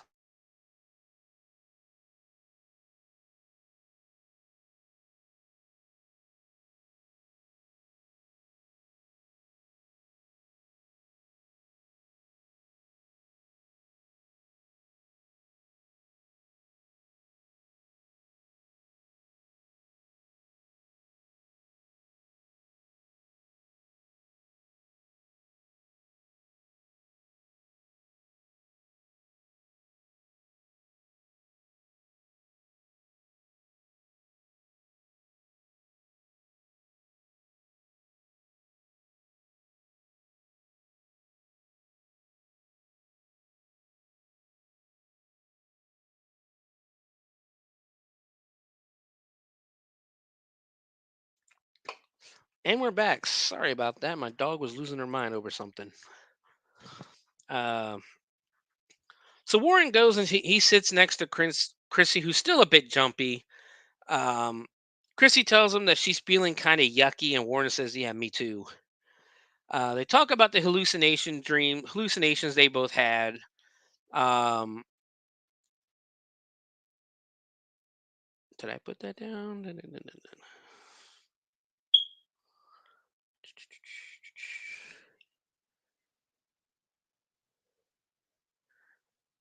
Yeah, I did. Okay, I'm making sure that I mentioned that she was pregnant in her hallucination. Um, they talk about the hallucinations they both had, and Warren tells her that he got it from the weed. That he got the weed that tells her that basically Eddie got the weed from the Cretans, and she pretty much had the same reaction that he did. Like, what the fuck, dude? Um, and at that very moment, Gonzo comes up and just basically shoves his hand into Chrissy's spaghetti and just takes a handful off the plate and starts eating it. And he goes to take something off of Warren's, but Warren stands up ready to fight. Gonzo calls him a fart face and tells him to sit down. Chrissy makes him sit and tells him that she just doesn't want to see him get hurt. We cut to German. Now they're going to German class, and the teacher's welcoming the kids to class. You know, welcoming, welcoming. Uh, Spike just comes up and stares at her for a second, starts talking German to her, and just plants a kiss on the teacher. And she fights it at first, and she really starts to like it at the end. He breaks the kiss and tells her he hope he's not. He basically breaks the kiss, looking and goes, "Yeah, I hope I'm not late." And she literally just falls to the floor in ecstasy. She is so happy. We cut to the women's bathroom where another cretin is putting on her face paint. They don't ever give us this girl's name. And Spike walks in and now starts to make out with her too. Spike's just everywhere right now. Cut back to the hallway where Warren is stumbling around and Eddie basically stops him from falling down the stairs. Warren says he's going to kill those cretins for making him and Chrissy sick.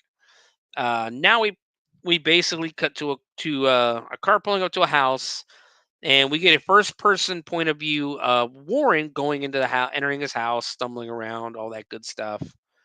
And during the POV, we realize that that Warren is wearing those. Remember those old strap shoes with the Velcro on them? Yeah, he's wearing one of those. He's wearing those shoes. He's still stumbling a bit as he makes his way to the living room.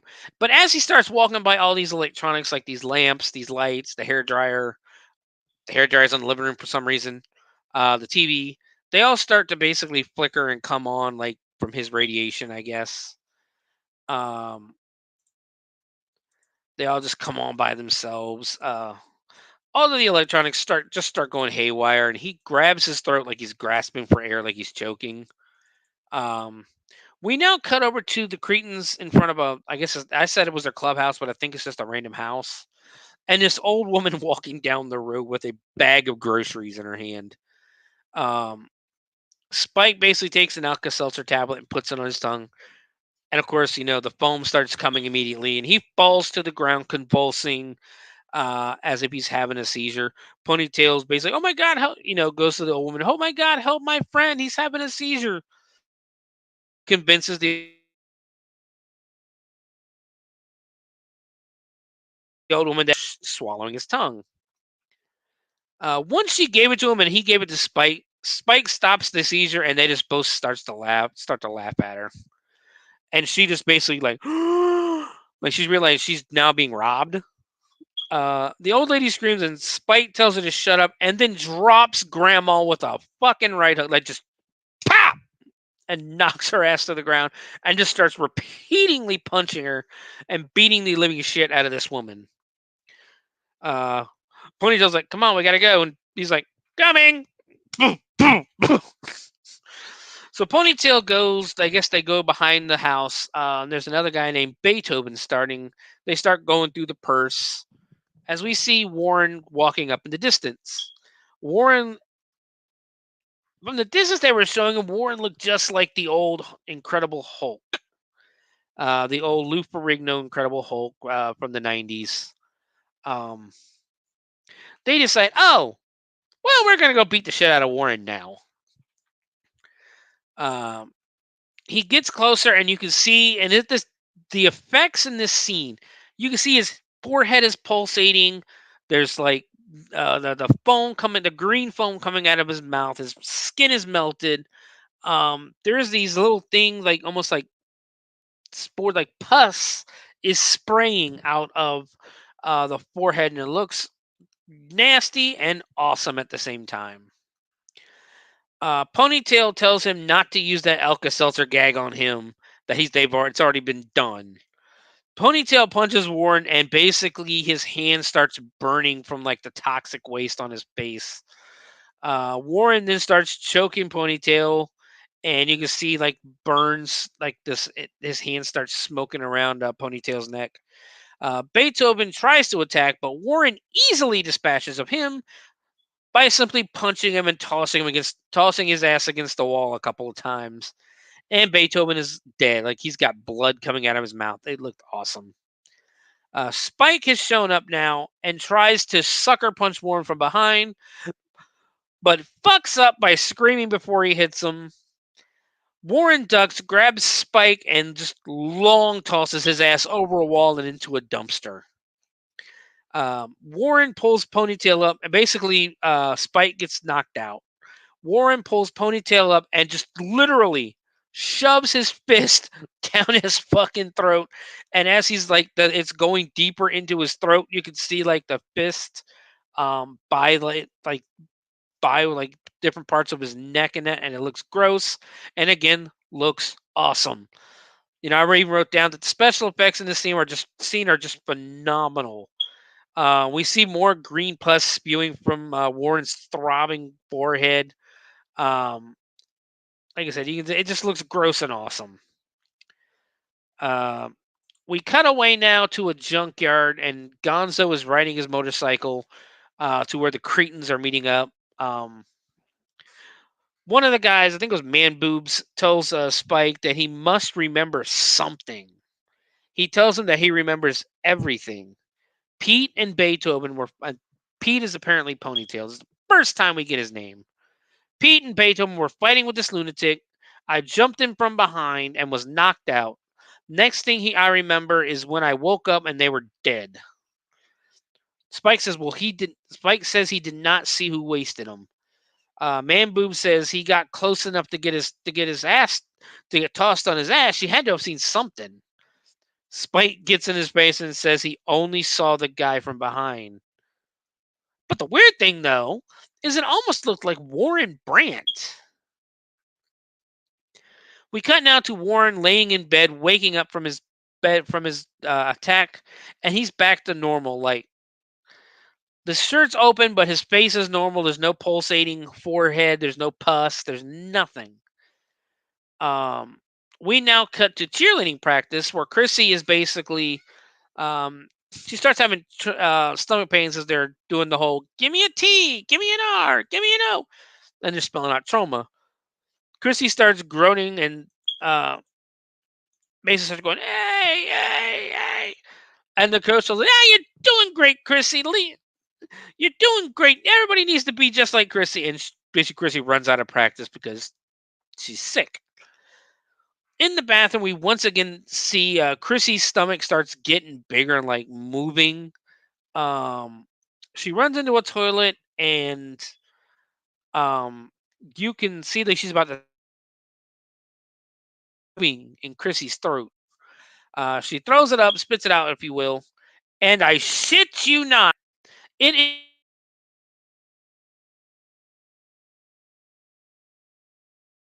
is a and it's basically in the toilet. She runs out of the stall, passes out by the door. Now we get Chrissy being taken out on a stretcher to the hospital. We cut over to the hospital where the doctor's talking to Chrissy's mom, and basically tells her that Chrissy has had a miscarriage. The mom starts basically going, "That's not no, my daughter went," and she starts screaming and telling the doctor that he doesn't know what he's talking about. The doctor is basically like, "Look, calm down. The tests and records all show that Chrissy was in fact 9 months pregnant." So basically, in the 24 to 48 hours since she and Warren had sex for the first time, she went through a full-term pregnancy. That's pretty impressive. Warren shows up at the hospital, and Chrissy tells him she's really scared and she can't remember a thing. We cut back to the doctor telling Miss Murphy that, well, when parents don't want to deal with their children's problems, they kind of self-consciously block them out. So basically, the doctor going, "Hey, bitch, it's your fault." Warren goes to Mrs. Murphy, and she freaks out on him, asking what he's done to her baby. And that's what the scene is. That's kind of a dumb scene, but it's there. Cut back to the school where a girl walks into the bath. She's just walking into the bathroom, and she sees the toxic sperm monster in the toilet. She screams, and she flushes the toilet, and like it goes down. It's going, making these monster noises. It ends up in the dish tank where the cafeteria workers wash the dishes, and these two cafeteria workers are staring there like in disbelief as as the monster starts throwing dishes and shit at them.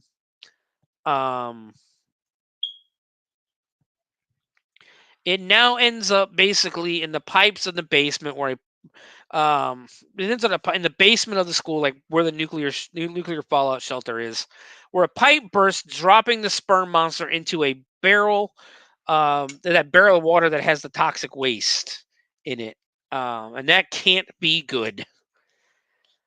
We now cut over to Warren, who blames Eddie What is it?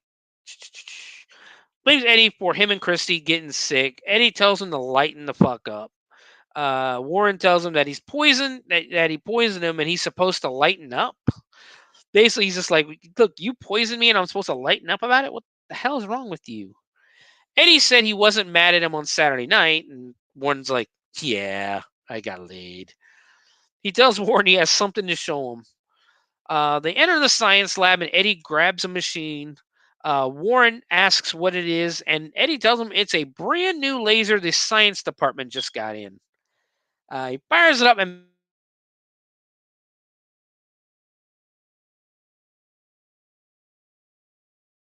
basically he's like, "Look, you may want to put that down. That thing's not safe to use."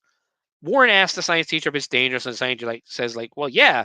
If he would have aimed it at the radioactive isotopes they had stored there, probably would have pretty much destroyed the entire town." And I'm looking, going, "Why does a high school have radioactive anything?" Then I realized remember, it's a Troma movie, and they're right beside a nuclear facility. We now cut to the men's room where Spike and Gonzo stand outside. They're standing outside while Muffy walks in. This bitch unzips her skirt and starts to pee at the urinal next to Tom from earlier, the nerd from earlier who owed him money. Tom finally notices and tells her that the women's room is across the hall. She tells him to put his pecker back into his pants and that she wants a real man. She starts making out with him, kissing him and stuff like that. He's against the wall, like, I really don't think I should be doing this. Gonzo and Spike appear into the bathroom now, and they hold him against the wall. And he's like, I don't understand what's going on here. I paid you for the other joint. Gonzo says it's time to buy more. Tom really doesn't want any more weed, but now the price for the atomic weed is now $20. Warren tells Eddie that he has to pee and walks in on the Cretan, ends up walking on the Cretans, bullying the nerd. He snatches the joint away from Spike and just throws it into the urinal. Walks over and just rips the fucking nose rings out of Gonzo's nose. I'm talking both of them. He tells Tom to leave and don't mess with that stuff. It's poison. Spike goes to punch Warren, but Warren moves and Spike hits the wall. Warren decks Spike, and Gonzo attacks, pushing him into the stall. Warren basically just uses his feet and shoves Gonzo and Muffy with his legs into the urinals. Spike gets up, tries to punch Warren again, and basically misses and punches the same fucking wall. The same wall with the same hands. Muffy tries to attack him, and Warren just fucking punches her in the face, and then realizes, like, oh, I hit a girl. Oh no. And he starts feeling bad, starts like waving his hand over her face. He lies her down, and Spike basically jumps on him, turns him over, and just fucking stomps on Warren's nuts. Gonzo goes to hit Warren with the large bone, but Spike tells him they should do something else first. They bring him to the stall, and they start giving him a swirly. And Gonzo was about to end Warren with the bone when the vice principal steps in and stops him. He tells them basically all that the bone weapon is going on their permanent record. He tells Warren to go to the nurse's office and that the Cretans need to go to the principal's office. The principal tells the vice, I'm assuming it's the vice principal. They didn't really say who this guy is. But the principal tells the vice principal to search him. First, he goes to search Muffy and makes sure, while he searches her, he grabs her ass hard. And as he does, he finds some used condoms in her waistband. Then he frisks another one of the next guy who farts in his face, and he frisks a couple more, and then we see this large pile of weapons just start getting bigger and bigger on the desk. Then he moves to Gonzo. Gonzo just growls at him and he moves on. The principal asks, what happened to you kids? 6 months ago, you were on the Honor Society, and now you're a group of drug-pushing thugs. He tells them that he has no choice, but he has to recommend that they're all expelled. Spike stomps on the principal's foot and tells him to kiss their ass, or to kiss his ass. The vice principal tells the vice principal to call the cops. Muffy tells him it's a free country and that we'll go wherever we please. Spike tells him to try and stop him. Rooster, I say it because his hat looks like a rooster, says they're the youth of today, and it's a good image because you got man boobs on one side of him and Gonzo without the nose rings, but blood falling down, and the mouth and the look that he's giving him. This was actually a really good image. Like I said, the entire time Gonzo was still bleeding from where his nose rings were ripped out. Muffy says, "God bless America, limp dick," and then for some reason the Cretans start singing the national anthem. We cut outside to the nuclear power plant now. I said that. I think it's the basement still because I don't think the monster made it to the nuclear power plant. But Sperm Monster is still in the I guess infected water, the radioactive water in the basement. On the steps, a guy in a hazmat suit just fucking keels over, and people just they just step over him like nothing. 2 more people just drop dead on the spot. No one cares. No one even notices. One guy, I guess he's supposed to be sitting guard with him or something, even tries to hand him a beer. Hand the dead guy a beer. The hazmat teams now are all of a sudden crawling all over the school. They're putting up barriers, and Warren and Chrissy show up and see the hazmat teams are closing part of the school. Eddie and George are excited as hell, and they tell them that they've closed the entire east wing of the school. One hazmat guy even has his little monitor thing checking the cheerleaders. So one of the hazmat guys finds the nuclear fallout shelter and decides to go downstairs. He gets down there and he takes his helmet off and almost does that whole like Rick Moranis in Spaceballs where he takes it off, but he's got a fucking cigarette in his mouth and he goes, "Can't breathe in this thing." He says there is no radiation down here. And he turns the machine on, looks around, and the machine just starts going fucking haywire and like reading all of the radiation that's down there. And he's like, damn machine doesn't work. He sees a monster. He sees the monster's hand come out of the barrel. And we just keep cutting. We cut back to the hazmat guy. Just basically keeps looking around him, looking at what's going on around him. He's like, huh? All over the place. He gets up, looks into the vat of toxic water, and drops his mask inside. And he's basically like, damn it. So he throws his whole hand into the barrel to reach out and basically he acts like something's pulling on his arm, but it isn't really. He gets his mask and immediately goes, yeah. Because now it's like his mask is covered in the green sludge. He asks what all this green shit is, and the water starts to boil. Or at least bubble. He starts to leave and says, shit, I guess I gotta check it out. So he's looking around going like, what's making that noise?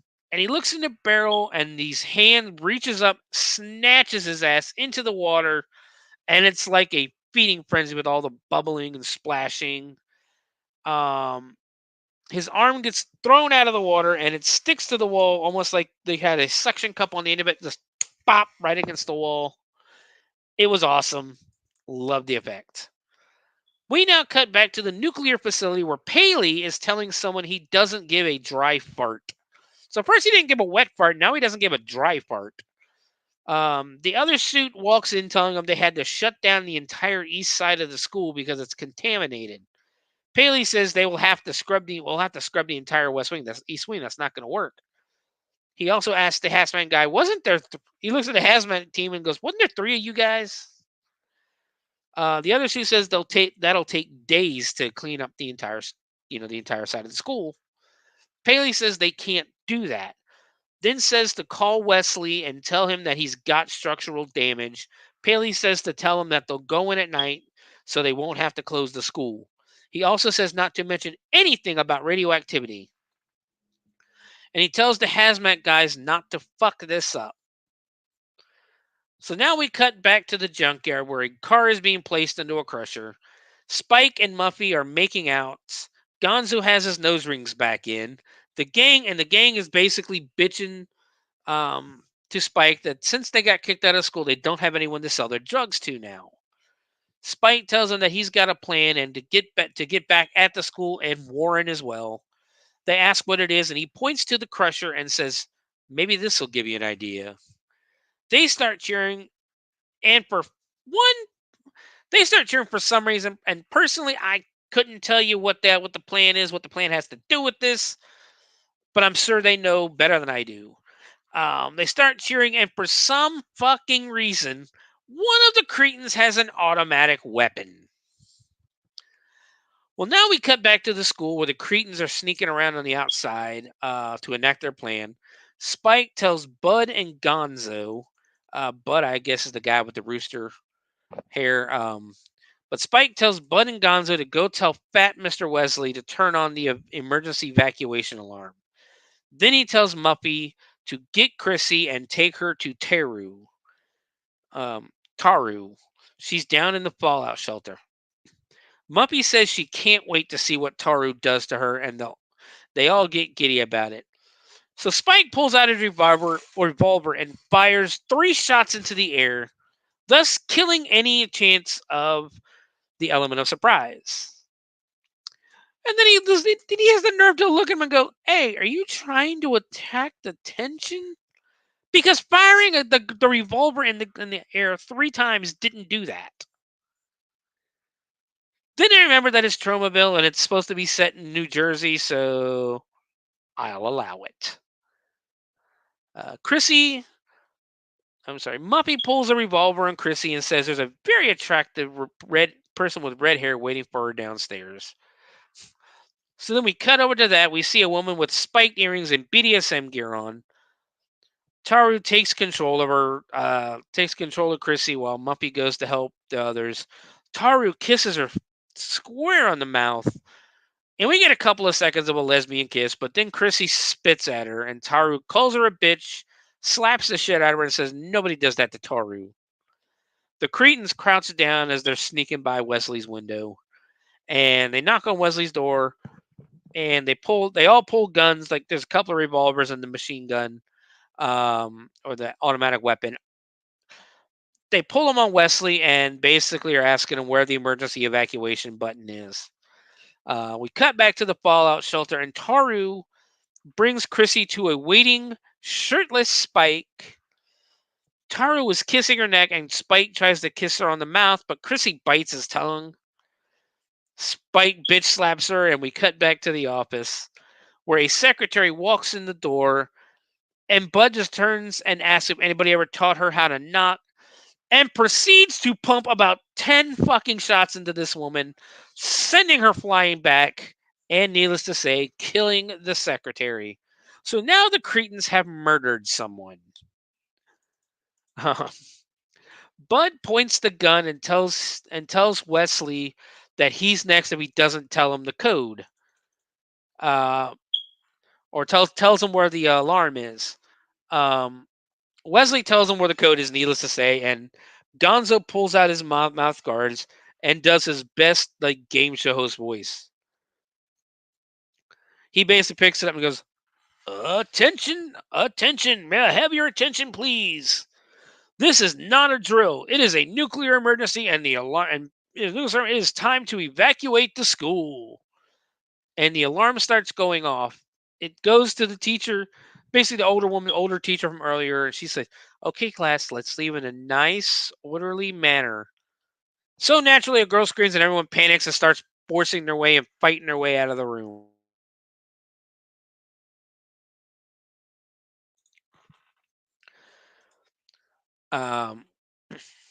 They do not leave the room in an orderly manner. Everyone goes running, including the hazmat guys who are playing basketball. And that's the kind of silliness you always get in a trauma movie. We cut to the shelter where Spike tells Chrissy that the alarm means everyone is leaving the building. Goes back upstairs and people are running. They're pushing and shoving each other, knocking each other down. Chaos is ensuing. One kid comes out of the bathroom with his pants down to around his ankles like he was taking a shit. We cut to Paley where he's getting a call telling him about the contamination at the high school. And he says, "That's bullshit," as the alarms in the actual plant start going off. Finally, we cut to the outside of the school where the alarms died down. Like the alarm just cuts off. Spike tells Taru to go find Warren and tell him that they have Chrissy. Taru asks what if he doesn't believe her, so Spike takes off Chrissy's necklace, slices her hand, and puts blood on the necklace. Taru licks the blood and starts wiping some of it on her chest. Paley says we cut back to Paley in the nuclear power plant, and he says he'll be right over. Warren is outside looking for Chrissy when Muffy finds him and tells him that Taru has her down in the basement. Warren goes off running back into the school as the Cretans we go behind the school, and the Cretans take off and start riding their motorcycles inside the school. Warren enters the school and is immediately started to be chased down by man boobs on a dirt bike. The Cretans are throwing desks. They're throwing like desks, chairs off the roof of the school with papers. Gonzo's destroying the cafeteria. Bud and Muffy are spray painting, like basically riding around spray painting different things on the school. Just utter fucking chaos, and it was just a great scene. Female Hitler returns, and she's firing her gun into the ceiling. She got herself a revolver. Finally, Warren gets to the basement and finds Chrissy trapped with Teru and Spike. Warren asks what he wants, and he says Christy has what he wants. We don't really ever get to find out what Spike actually wants. Spike asks Warren what he should cut off first. Should he cut off her fingers, her nose? Oh. Spike says maybe, or I'm sorry. He decides to let Taru cut off her nipples.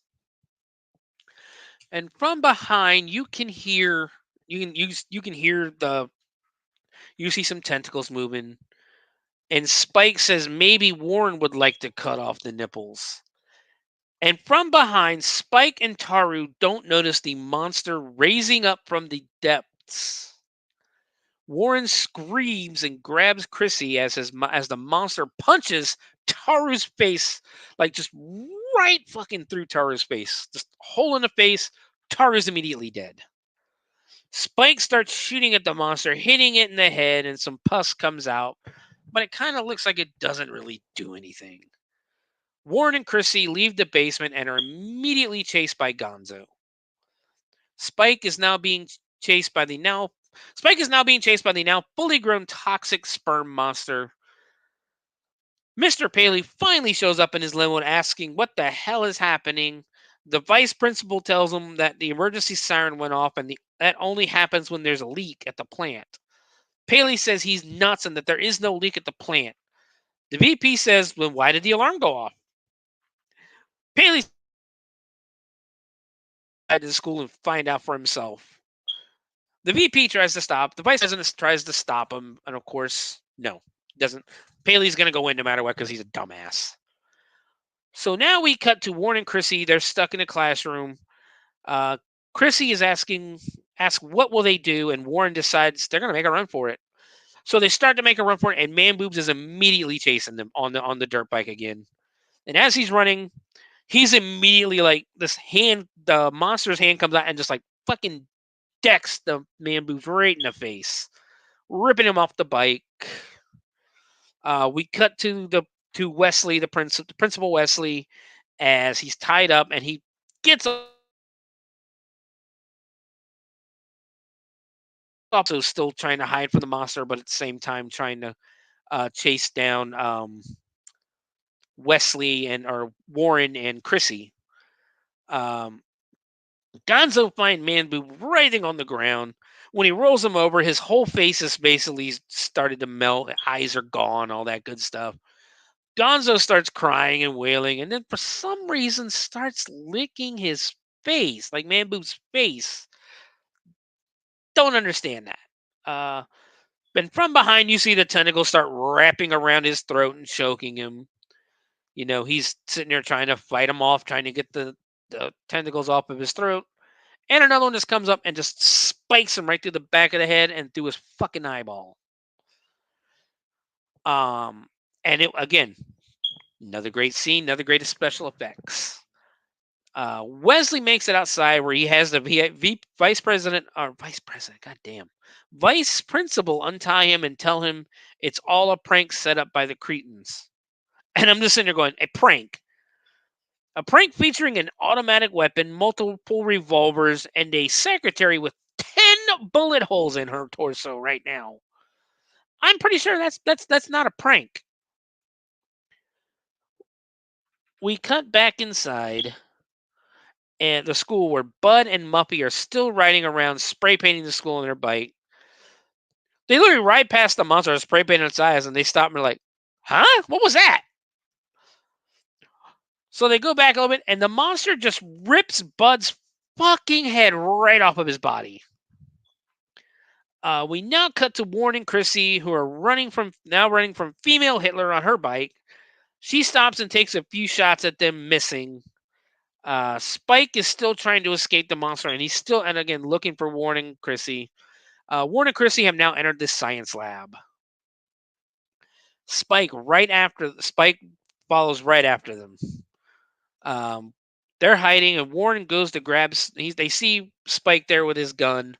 Warren goes to grab some acid to throw on him, but it slips and falls and breaks. Spike turns and yells, "Time to die!" at them. Warren tries to reason with him and telling him that he knows what he's thinking or what that thing is out there.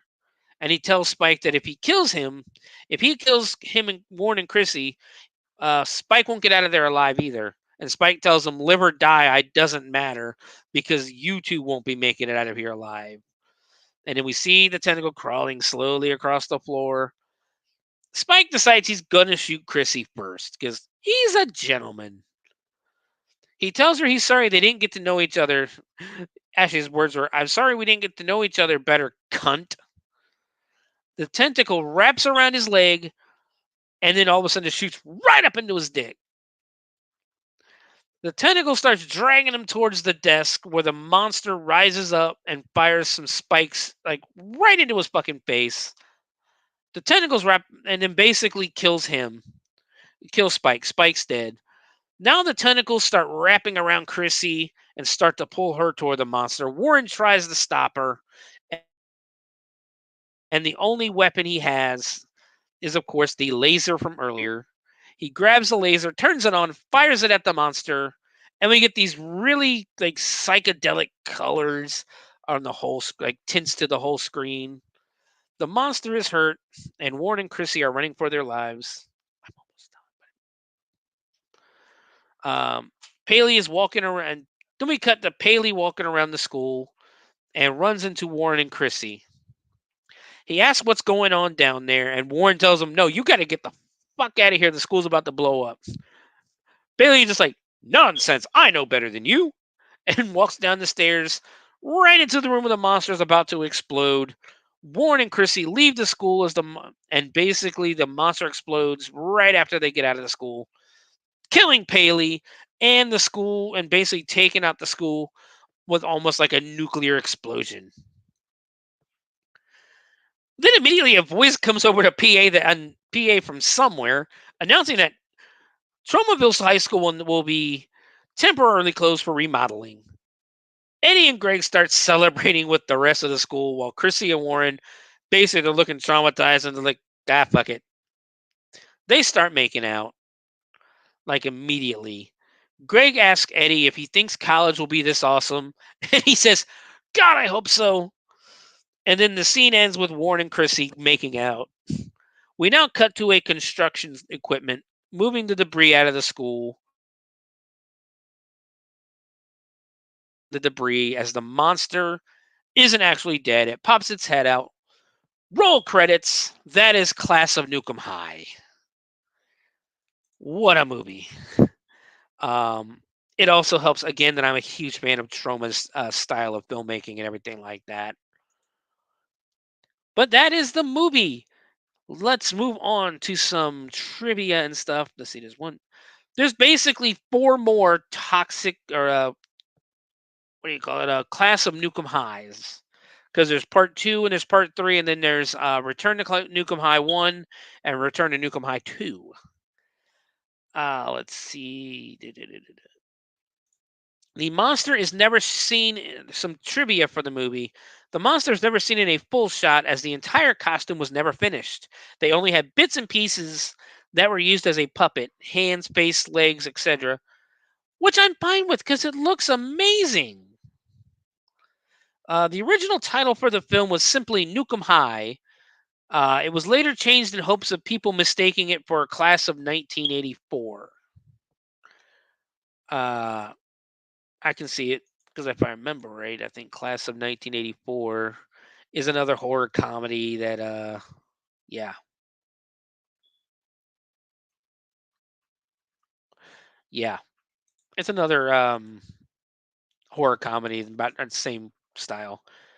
Brad Dunker becomes one of the lead Cretans because he was, or became one of the lead Cretans because he was one of the few people in the cast who was able to ride a motorcycle. Before that, he was a member of the crew and had a cameo as a student with sunglasses in the party scene.